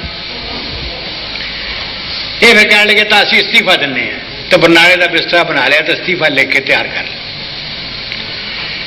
ਜਦ ਨੂੰ ਮੈਂ ਪਹੁੰਚ ਗਿਆ, ਮੈਨੂੰ ਕਹਿਣ ਲੱਗੇ ਉਹ ਬਿਸਤਰੇ ਤਿਆਰ, ਫਿਰ ਚਲੋ ਚਲੀਏ ਕਾਰ ਤੇ ਛੱਡੀਏ, ਫਿਰ ਕਿੱਥੇ ਨੂੰ ਜਾਓਗੇ ਬਈ, ਇਹ ਬਿਸਤਰੇ ਬਣਾ ਕੇ ਗਾਹਾਂ ਦਾ ਰਾਹ ਕਿਹੜਾ ਹੈ, ਫਿਰ ਪੰਜਾਬ 'ਚ ਵੀ ਅਸਤੀਫੇ ਦੇਵੋਗੇ। ਮੈਂ ਉਹਨਾਂ ਨੂੰ ਕਿਹਾ ਕਿ ਜੇ ਤੁਸੀਂ ਇਸ ਗੱਲ 'ਚ ਗਏ, ਕੋਈ ਧਾਰਮਿਕ ਕਿਤਾਬ ਵੀ ਨਹੀਂ ਜਿਹਦੀ ਖਿਲਾਫ ਨੂੰ ਨਾ ਕਰਾਰ ਦੇਣੀ ਪਊ। ਇਸ ਕਰਕੇ ਨਹੀਂ ਕਿ ਉਹ 'ਚ ਗਲਤ ਗੱਲਾਂ ਨੇ, ਇਸ ਕਰਕੇ ਕਿ ਜਦੋਂ ਸੁਧਾਰ ਦੀ ਕੋਈ ਤਾਰੀਖ ਵੀ ਚੱਲਦੀ ਹੈ, ਉਹਨੂੰ ਕੁਛ ਨਾ ਕੁਛ ਆਲੋਚਨਾ ਕਰਨੀ ਹੁੰਦੀ ਹੈ। ਜਦੋਂ ਕੋਈ ਰਿਫਾਰਮ ਦੀ ਮੂਵਮੈਂਟ ਚੱਲਦੀ ਹੈ, ਜਦੋਂ ਕੋਈ ਸੁਧਾਰ ਕਰਨਾ ਹੈ, ਉਦੋਂ ਤੁਹਾਨੂੰ ਪਿਛਲੇ ਦੀ ਕੋਈ ਆਲੋਚਨਾ ਕਰਨੀ ਪੈਣੀ। ਗੁਰੂ ਨਾਨਕ ਦੇਵ ਜੀ ਨੇ ਆਪ ਆਲੋਚਨਾ ਕੀਤੀ ਹੋਈ ਬ੍ਰਾਹਮਣਵਾਦ ਦਾ, ਉਦੋਂ ਉਹਦੇ ਖਿਲਾਫ ਬੜਾ ਜਜ਼ਬਾ ਸੀ ਉਹਨਾਂ ਦਿਨਾਂ 'ਚ। ਉਹਨੇ ਬੜਾ ਸੋਹਣਾ ਬ੍ਰਾਹਮਣਵਾਦ ਦੇ ਖਿਲਾਫ ਹੈ। ਗੁਰੂ ਨਾਨਕ ਦੇਵ ਜੀ ਦਾ ਢੰਗ ਸੀ ਬੜੇ ਸਰਲ ਢੰਗ ਨਾਲ ਸੁਪਰਸਟੀਸ਼ਨ, ਭਰਮਾਂ ਤੇ ਵਹਿਮਾਂ ਤੋਂ ਲੋਕਾਂ ਨੂੰ ਕੱਢਣਾ। ਹਰਿਦੁਆਰ ਚਲੇਗਾ, ਕਰਤਾਰਪੁਰ ਨੂੰ ਪਾਣੀ ਪਾਉਣ ਲੱਗ ਪਿਆ। ਉਹ ਕਹਿਣਗੇ ਕਿੱਥੇ ਨੂੰ ਪਾਣੀ ਜਾਂਦਾ, ਕਰਤਾਰਪੁਰ ਨੂੰ। ਅਗੇ ਕਰਤਾਰਪੁਰ ਕਿੱਦਾਂ ਪਹੁੰਚ ਜੂ, ਅਗੇ ਮੈਨੂੰ ਤਾਂ ਪਤਾ ਕਰਤਾਰਪੁਰ ਕਿੱਥੇ, ਤੁਹਾਨੂੰ ਪਤਾ ਹੀ ਨਹੀਂ ਪਿੱਤਰ ਕਿੱਥੇ, ਜੇ ਉੱਥੇ ਪਹੁੰਚ ਜੂ ਤਾਂ ਕਰਤਾਰਪੁਰ ਕਿੱਦਾਂ ਪਹੁੰਚੂ। ਜਿਹੜੇ ਪਿੱਤਰਾਂ ਨੂੰ ਭੇਜਦੇ ਆ ਤਾਂ ਤੁਹਾਨੂੰ ਤਾਂ ਪਤਾ ਹੀ ਨਹੀਂ ਪਿੱਤਰ ਕਿੱਥੇ ਆ, ਮੈਨੂੰ ਤਾਂ ਪਤਾ ਕਰਤਾਰਪੁਰ ਉੱਥੇ ਆ। ਇਹ ਤਰੀਕਾ ਸੀ ਉਹਦਾ ਸੁਪਰਸਟੀਸ਼ਨ ਚੋਂ ਕੱਢਣ ਦਾ, ਭਰਮਾਂ ਚੋਂ ਲੋਕਾਂ ਨੂੰ ਕੱਢਣ ਦਾ। ਔਰ ਇਸ ਤਰੀਕੇ ਤੇ ਚੱਲ ਕੇ ਪ੍ਰਚਾਰ ਉਹਨਾਂ ਨੇ ਲਿਖਿਆ। ਬ੍ਰਾਹਮਣਵਾਦ ਦੇ ਖਿਲਾਫ ਉਦੋਂ ਬੜਾ ਜਜ਼ਬਾ ਸੀ, ਕਿਉਂਕਿ ਬ੍ਰਾਹਮਣਵਾਦ ਸੁਪਰਸਟੀਸ਼ਨ ਤੇ ਜ਼ਾਤ ਦਾ ਸਵਾਲ ਨਹੀਂ ਸੀ, ਭਰਮਾਂ ਨੂੰ ਕਾਇਮ ਰੱਖਣ ਦਾ ਇੱਕ ਅਦਾਰਾ ਸੀ। ਤੇ ਉਹਨੇ ਲਿਖਿਆ ਜੋ ਤੂੰ ਬ੍ਰਾਹਮਣ ਬ੍ਰਾਹਮਣੀ ਜਾਇਆ ਤਾਂ ਆਨ ਬਾਟ ਕਾਹੇ ਨਹੀਂ ਆਇਆ, ਤੂੰ ਹੋਰ ਤਰ੍ਹਾਂ ਕਿਉਂ ਨਾ ਜੰਮ ਪਿਆ। ਹੁਣ ਇਹ ਗੱਲ ਠੀਕ ਹੈ, ਇਹ 'ਚ ਕੋਈ ਗਲਤੀ ਨਹੀਂ, ਤੇ ਤੂੰ ਆਪਣੇ ਆਪ ਨੂੰ ਨਿਆਰਾ ਕਿਉਂ ਬਣਾਉਣਾ ਮਨੁੱਖ ਤੋਂ। ਲੇਕਿਨ ਇਹ ਗੱਲ ਬ੍ਰਾਹਮਣ ਨੂੰ ਤਾਂ ਚੁੱਭਦੀ ਹੈ। ਜੇ ਧਰਮੀ ਠੇਸ ਦੀ ਗੱਲ ਲਓ ਤੁਸੀਂ, ਵੀ ਕੋਈ ਧਰਮ ਨੂੰ ਠੇਸ ਲੱਗਦਾ ਕਿਸੇ ਨੂੰ, ਇਹ ਬ੍ਰਾਹਮਣ ਦੇ ਜਜ਼ਬੇ ਨੂੰ ਤਾਂ ਠੇਸ ਲੱਗਦਾ। ਉਹ ਵੀ ਕਹਿਣਗੇ ਤੁਹਾਡੀ ਪਾਬੰਦੀ ਲਾ ਦਿਓ। ਆਖਰਕਾਰ ਮੈਂ ਕਾਇਲ ਕਰ ਲਿਆ, ਮੈਂ ਕਿਹਾ ਗਗੜਾ ਛੱਡੋ, ਅਸਲੀ ਵਸਤੂਆ ਮੁੜਾਤਾ ਤਾਂ ਉਹਨੂੰ ਮਨਾ ਲਿਆ ਕਿ ਇਸ ਰਾਹੇ ਤੁਸੀਂ ਨਾ ਪਾਓ।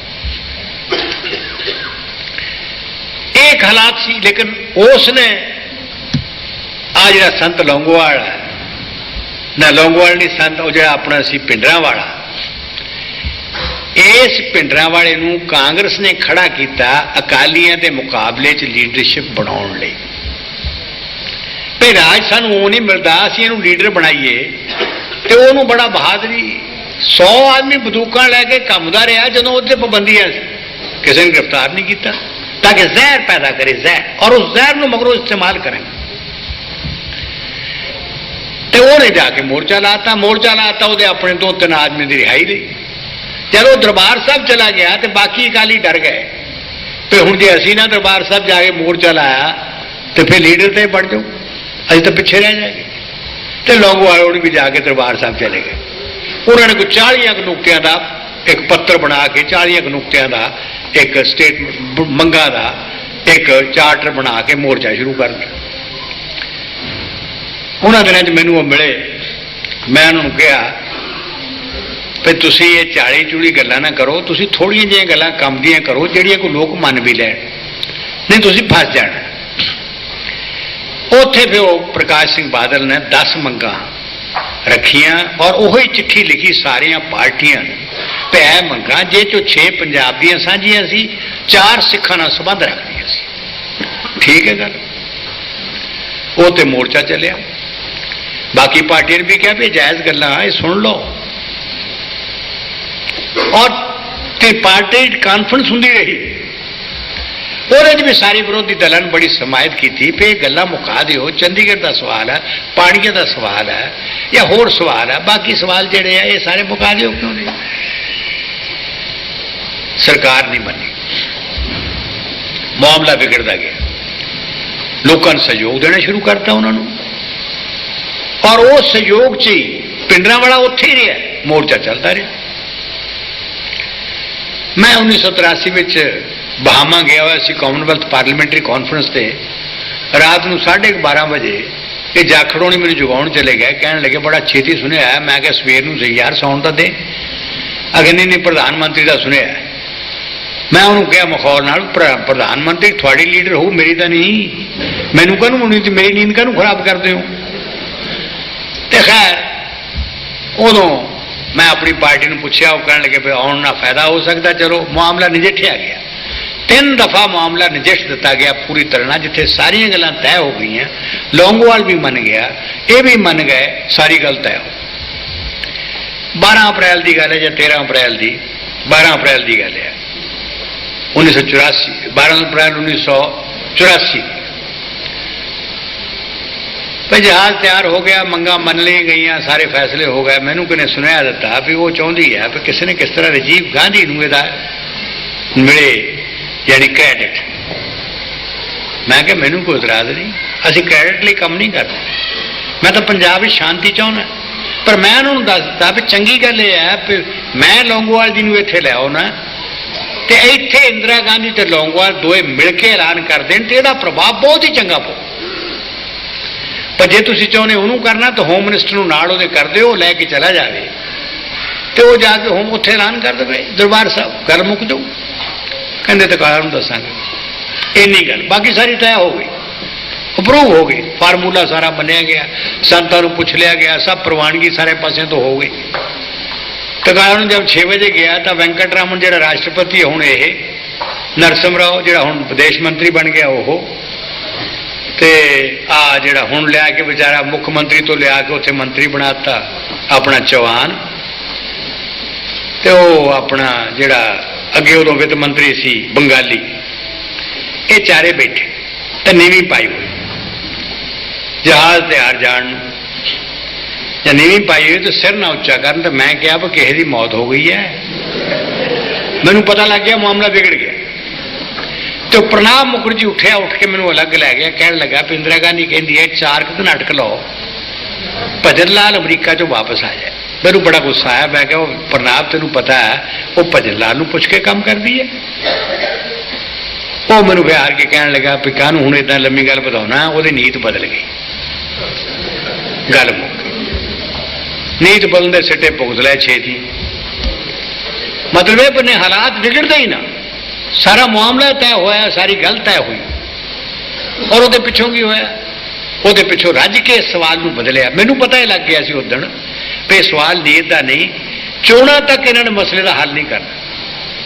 ये पंजाब के सवाल नूं चोणां वास्ते इस्तेमाल करना चाहते हैं, इन्होंने देश की एकता का नहीं इन्ना चिंता, जिन्नी ये गल की ख्वाहिश है भी इसनूं इस्तेमाल करके असीं कांग्रेस नूं किद्दां गद्दी ते रख सकते। दुख है इस गल।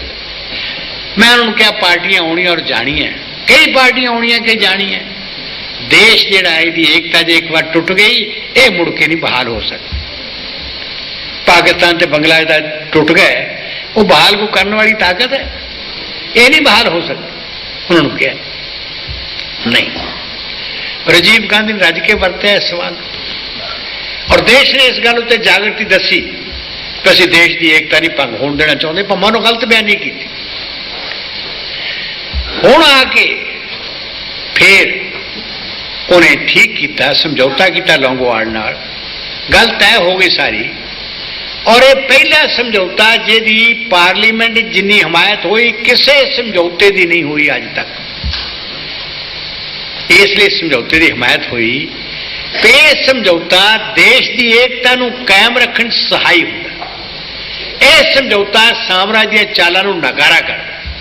यह समझौता अतवादियों नूं लोकां तों खेड़दा। यह 3 गल्लां करके सारे विरोधी दलां ने इहदी हमायत कीती भी ठीक है।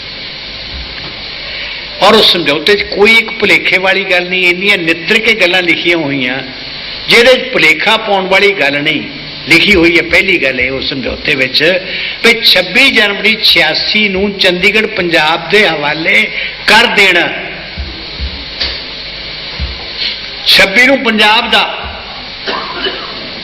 इच कोई जेर जबर हो रहा नहीं।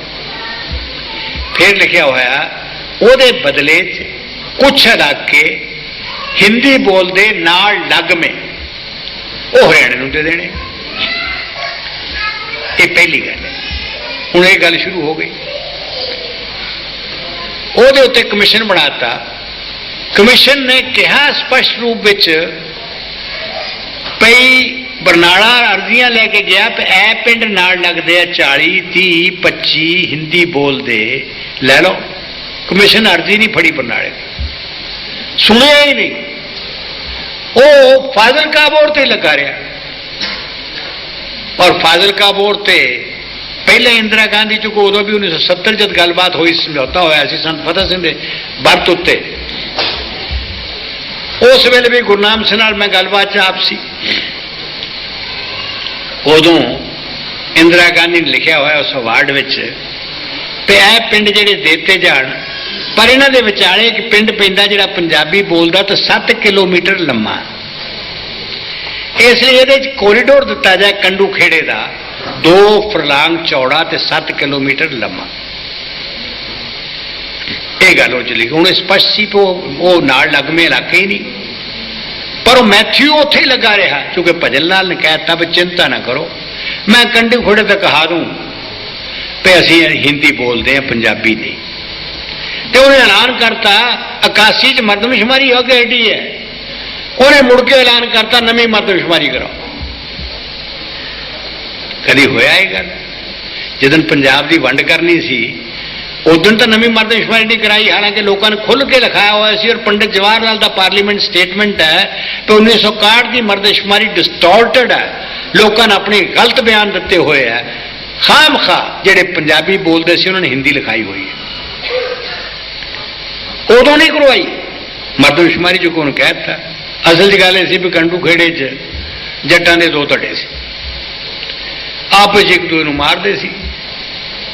ਉਹ 2 ਧੜਿਆਂ ਦੀ ਲੜਾਈ ਵਿੱਚ ਭਜਨ ਲਾਲ ਦਾ ਰਿਸ਼ਤੇਦਾਰ ਸਰਪੰਚ ਬਣ ਗਿਆ ਤੇ ਉਹ ਸਰਪੰਚ ਨੇ ਕਹਿਤਾ ਕਰਵਾ ਦੂੰ। 600 ਬੰਦਾ ਭਜਨ ਲਾਲ ਨੇ ਹਰਿਆਣੇ 'ਚੋਂ ਉੱਥੇ ਪਹੁੰਚਾਤਾ। ਬਰਨਾਲਾ ਤੇ ਬੜੇ ਪਰੇਸ਼ਾਨ ਜਾ ਹੋ ਗਿਆ, ਕੀ ਕਰੀਏ? ਮੈਂ ਕਿਹਾ ਹੁਣ ਕਰੋ ਕੁਛ ਨਾ, ਬਾਕੀ ਛੱਡੋ। ਅੱਜ ਭਾਵੇਂ ਪੰਜਾਬੀ ਪਿੰਡ ਆ ਚਾਹੇ ਹਿੰਦੀ ਪਿੰਡ ਆ ਬੋਲਦੇ, ਕਿਸੇ ਹਿੰਦੂ ਨੇ ਨਹੀਂ ਕਹਿਣਾ ਕਿ ਮੈਂ ਪੰਜਾਬ 'ਚ ਰਹਿ ਜਾਵਾਂ, ਜਾਨ ਸਾਰਿਆਂ ਨੂੰ ਪਿਆਰੀ ਹੁੰਦੀ ਹੈ। ਤੁਸੀਂ ਕੰਡੂ ਖੇੜੇ ਤੇ ਮੋਰਚਾ ਲਾ ਦਿਓ। ਉਹਨਾਂ ਨੇ ਸਾਰੀ ਤਾਕਤ ਕੰਡੂ ਖੇੜੇ ਤੇ ਲਾ ਦਿੱਤੀ। ਜਦ ਮਰਦਮਸ਼ੁਮਾਰੀ ਹੋਈ ਤੇ ਕੰਡੂ ਹੋਰਾਂ 83 ਪਿੰਡਾਂ ਨੇ ਕਹਿ ਦਿੱਤਾ ਕਿ ਅਸੀਂ ਤਾਂ ਪੰਜਾਬੀ ਬੋਲਦੇ ਹੀ ਨਹੀਂ। ਹਾਲਾਂਕਿ ਮੈਨੂੰ ਪਤਾ ਕਿ 40-45 ਪਿੰਡ ਹਿੰਦੀ ਬੋਲਦੇ ਸੀ ਤੇ ਬਾਕੀ ਸਾਰੇ ਪੰਜਾਬੀ ਬੋਲਣ ਵਾਲੇ ਸੀ, ਲੇਕਿਨ ਪਿੰਡਾਂ 'ਚ ਵਸੋਂ ਹਿੰਦੂਆਂ ਦੀ ਸੀ ਜ਼ਿਆਦਾ। ਉਹਨਾਂ ਨੇ ਸਾਰਿਆਂ ਨੇ ਕਿਹਾ ਵੀ ਖਹਿੜਾ ਛੁੱਟੇ ਅੱਤਵਾਦੀਆਂ ਤੋਂ, ਰੋਜ਼ ਇੱਥੋਂ ਨਿਕਲੀਏ ਕਿਸੇ ਢੰਗ ਨਾਲ। ਉਹ ਕਹਿ ਦਿੱਤਾ। ਪਰ ਕੰਡੂ ਖੇੜੇ 'ਚ ਮਰਦਮਸ਼ੁਮਾਰੀ ਹੋਈ, ਉਹ ਕੁੱਟ ਕੇ 600 ਕੱਢ ਦਿੱਤਾ ਉਹਨਾਂ ਨੇ, ਤੇ ਬਾਕੀ 95% ਨੇ ਕਹਿ ਦਿੱਤਾ ਅਸੀਂ ਤਾਂ ਪੰਜਾਬੀ ਬੋਲਦੇ। ਤੇ ਮੈਥਿਊ ਨੂੰ ਲਿਖ ਦਿੱਤਾ ਵੀ ਪਿੰਡ ਤਾਂ 83 ਹੈਗੇ, ਪਰ ਮੈਂ ਲੌਂਗੋਵਾਲ ਦੇ ਸਮਝੌਤੇ ਮੁਤਾਬਕ ਦੇ ਨਹੀਂ ਸਕਦਾ ਜੋ ਕੋਈ ਨਾਲ ਨਹੀਂ ਲੱਗਦੇ, 7 ਕਿਲੋਮੀਟਰ ਵਿਚਾਲੇ ਪੈਂਦਾ। ਤੇ ਉਹਨੂੰ ਕਹਿਤਾ ਵੀ ਹੋਰ ਕਮਿਸ਼ਨ ਮੁਕਰਰ ਕਰੋ ਜਿਹੜਾ ਇਸ ਗੱਲ 'ਚ ਜਾਵੇ। 2 ਕਮਿਸ਼ਨ ਮੁਕਰਰ ਹੋ ਗਿਆ, ਵੈਂਕਟ ਰਾਮਨ ਸੁਬਈਆ ਕਮਿਸ਼ਨ। ਉਸ ਕਮਿਸ਼ਨ ਨੇ ਦੇਖ ਦੂ ਕੇ ਕਿਹਾ ਵੀ ਇਦਾਂ ਕਰੋ, ਬਰਨਾਲੇ ਨੂੰ ਕਹਿਣ ਲੱਗਾ 15,000 ਏਕੜ ਜ਼ਮੀਨ ਪੱਧਰੀ ਕਰਕੇ ਮੈਨੂੰ ਦੇ ਦੇ। ਬਰਨਾਲਾ ਮੰਨ ਗਿਆ। ਭਜਨ ਲਾਲ ਨੂੰ ਪਤਾ ਲੱਗਾ, ਉਹ ਕਹਿੰਦਾ ਨਹੀਂ। ਹੁਣ ਕਮਿਸ਼ਨ ਦਾ ਕੰਮ ਇਹ ਤਾਂ ਨਹੀਂ ਵੀ ਇੱਕ ਮੰਨਦਾ ਕਿ ਨਹੀਂ ਮੰਨਦਾ, ਤੂੰ ਆਪਣਾ ਨਿਰਣਾ ਦੇਣਾ ਹੈ ਤੇ ਤੇਰਾ ਕੀ ਨਿਰਣਾ। ਉਹਨੇ ਉਹ ਗੱਲ ਹੀ ਛੱਡ ਦਿੱਤੀ ਤੇ ਕਹਿਣ ਲੱਗਾ 75,000 ਕਿਲੋਮੀਟਰ 75,000 ਏਕੜ ਦੇ ਦਿਓ। ਕਿੱਥੇ 15 ਤੇ ਕਿੱਥੇ 75, ਮੇਲ ਕੀ ਹੈ? ਫਿਰ ਉਹ ਰਿਪੋਰਟ 'ਚ ਲਿਖਦਾ ਕਿ 15,000 ਦਾ ਮੈਂ ਦਿੰਦਾ ਸੀ ਮਾਲਕੀ, ਤੇ ਇਹ 75,000 ਦੀ ਮੈਂ ਜੁਰਿਸਡਿਕਸ਼ਨ ਦਿੰਦਾ, ਐਡਮਿਨਿਸਟ੍ਰੇਟਿਵ ਜੁਰਿਸਡਿਕਸ਼ਨ। ਉਹ ਗੱਲ ਵੀ ਮੰਨਣ ਵਾਲੀ ਨਹੀਂ ਸੀ, ਉਹ ਵੀ ਗੱਲ ਟੁੱਟ ਗਈ। ਇਦਾਂ ਗੱਲਾਂ ਜਿਹੜੀਆਂ ਹੁੰਦੀਆਂ ਰਹੀਆਂ। ਕਮਿਸ਼ਨ ਦੀ ਗੱਲ ਗਈ, ਫਿਰ 30 ਕਮਿਸ਼ਨ ਮੁਕਰਰ ਕੀਤਾ। ਸਵੇਰ ਨੂੰ 24-26 ਜਨਵਰੀ ਆ ਗਈ।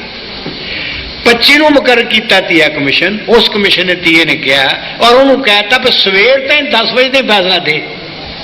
ਤਕਾਲਾ ਨੂੰ ਮੁਕਰਰ ਕੀਤਾ। ਹੁਣ ਭਰੋਸਾ ਟੁੱਟ ਗਿਆ, ਗੱਲ ਗਈ ਹੈ। ਪਾਣੀ ਦਾ ਸਵਾਲ ਆਇਆ, ਇੱਦਾਂ ਹੀ ਝਮੇਲੇ ਜਿਹੜੇ ਆ ਸਾਰੇ, ਉਹ ਗੱਲ ਜਿਹੜੀ ਟੁੱਟਦੀ ਗਈ ਔਰ ਉਹਦਾ ਸਿੱਟਾ ਨਿਕਲਿਆ ਕਿ ਅੱਜ ਤੱਕ ਇੱਕ ਵੀ ਗੱਲ, ਮੈਂ ਤੁਹਾਨੂੰ ਦੱਸਾਂ, ਪਾਣੀ ਦਾ ਸਵਾਲ ਇੱਕ ਐਸਾ ਸਵਾਲ ਹੈ, ਜੇ ਪਾਣੀ ਦੇ ਸਵਾਲ ਉੱਤੇ ਤੁਸੀਂ ਕਹੋ ਪੰਜਾਬ ਦੀ ਸਾਰੀ ਜਿਹੜੀ ਆਰਥਿਕਤਾ ਪਾਣੀ ਤੇ ਬਚੀ ਹੋਈ, ਜੇ ਜਿਹੜਾ ਪਹਿਲਾਂ ਮਿਲਦਾ ਪਾਣੀ ਪੰਜਾਬ ਨੂੰ ਆ ਉਹ ਤੋੜ ਕੇ ਖੋਹ ਕੇ ਉਹ ਕਿਸੇ ਹੋਰ ਦੇ ਹਵਾਲੇ ਕਰਤਾ ਜਾਏ ਤੇ ਤਾਂ ਤੁਸੀਂ ਕਿਸੇ ਢੰਗ ਨਾਲ ਵੀ ਅੱਤਵਾਦ ਨੂੰ ਪੰਜਾਬ ਚੋਂ ਮੁਕਾ ਨਹੀਂ ਸਕਦੇ। ਇਸ ਲਈ ਸਾਰੇ ਮਸਲੇ ਵਿੱਚ ਰਹਿ ਗਏ।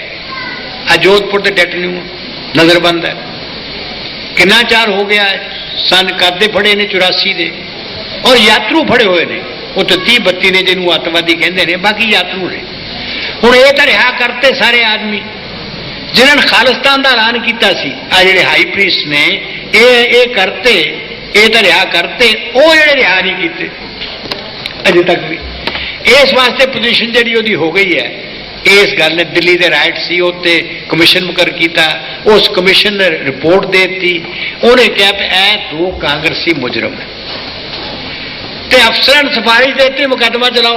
8 ਮਹੀਨੇ ਹੋ ਗਏ ਉਹਨਾਂ ਤੇ ਮੁਕੱਦਮਾ ਨਹੀਂ ਚੱਲਦਾ ਕਿਉਂਕਿ ਕਾਂਗਰਸੀ ਹੈ। 3000 ਬੰਦਾ ਕਤਲ ਹੋ ਗਿਆ ਹੋਵੇ ਤੇ ਮੁਕੱਦਮਾ ਨਾ ਚੱਲੇ। ਇਹਨਾਂ ਗੱਲਾਂ ਨੂੰ ਇਸਤੇਮਾਲ ਅੱਤਵਾਦੀ ਕਰਦੇ ਆ ਵੀ ਤੁਹਾਡਾ ਆਪ ਬੀਤ ਰਹੀ ਹੈ, ਤੁਸੀਂ ਕਰੋਗੇ। ਇਸ ਵਾਸਤੇ ਲੋਕਾਂ ਵਿੱਚ ਐਸੀ ਅਵਸਥਾ ਪੈਦਾ ਹੋਈ ਹੈ ਕਿ ਜਦ ਤੱਕ ਇਸ ਸਮੱਸਿਆ ਨੂੰ ਰਾਜਨੀਤਿਕ ਹੱਲ ਨਹੀਂ ਹੁੰਦਾ ਉਹਨਾਂ ਚਿਰ ਜੇ ਕਹੋ ਵੀ ਲੋਕ ਉੱਠ ਕੇ ਤੁਰ ਪੈਣ, ਲੋਕ ਜਿੱਥੇ ਅੱਤਵਾਦੀਆਂ ਦੇ ਖਿਲਾਫ ਆ ਬੜੇ ਭਾਰੇ, ਲੋਕਾਂ ਦਾ ਉਨਾ ਹੀ ਰੋਹ ਜਿਹੜਾ ਆ ਉਹ ਸਰਕਾਰ ਦੇ ਖਿਲਾਫ ਵੀ ਉਨਾ ਹੀ ਵੀ ਸਾਡੇ ਨਾਲ ਇਨਸਾਫ ਨਹੀਂ ਕੀਤਾ, ਸਾਡੇ ਨਾਲ ਧੱਕਾ ਹੋ ਰਿਹਾ।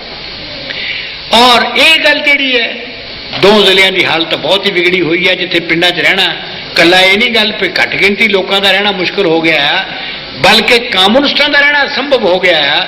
ਸਾਨੂੰ 100 ਟੱਬਰ ਅੰਮ੍ਰਿਤਸਰ ਦੇ ਪਿੰਡਾਂ 'ਚੋਂ ਕੱਢ ਕੇ ਸ਼ਹਿਰ 'ਚ ਲਿਆ ਕੇ ਰੱਖਣਾ ਪੈ ਰਿਹਾ ਔਰ ਇਹੋ ਹੀ ਹਾਲਤ ਗੁਰਦਾਸਪੁਰ ਦੇ ਜ਼ਿਲ੍ਹੇ ਦੀ।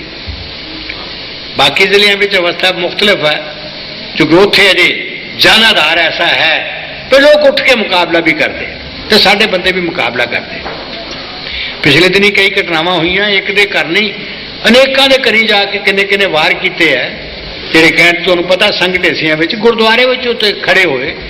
ਸਾਡੇ ਆਦਮੀ ਗੰਨਾ ਕਮੇਟੀ ਦੀ ਚੋਣ ਸੀ, ਉਹ 'ਚ ਮੁਹਿੰਮ ਚਲਾ ਰਿਹਾ ਸੀ ਚੋਣ ਦੇ ਸੰਬੰਧ ਵਿੱਚ, ਤੇ ਉੱਥੇ ਖੜੇ ਦੇਖ ਰਹੇ ਸੀ ਜਦੋਂ ਉੱਥੇ ਸੂਰਜਿਆਂ ਤੋਂ ਗਾਂਹ ਰਧਾਵਿਆਂ ਤੋਂ ਰੁੜਕੇ ਵੱਲ ਨੂੰ ਸੜਕ ਮੁੜ ਗਈ ਤੇ ਉਹਨਾਂ ਨੇ ਦੇਖ ਲਿਆ ਵੀ ਮੋਟਰ ਇੱਧਰ ਮੁੜ ਆਈ ਹੈ ਤੇ ਜਾ ਕੇ ਉਹ ਗੰਨਾ ਲੈ ਕੇ ਖੜੇ ਹੋ ਗਏ।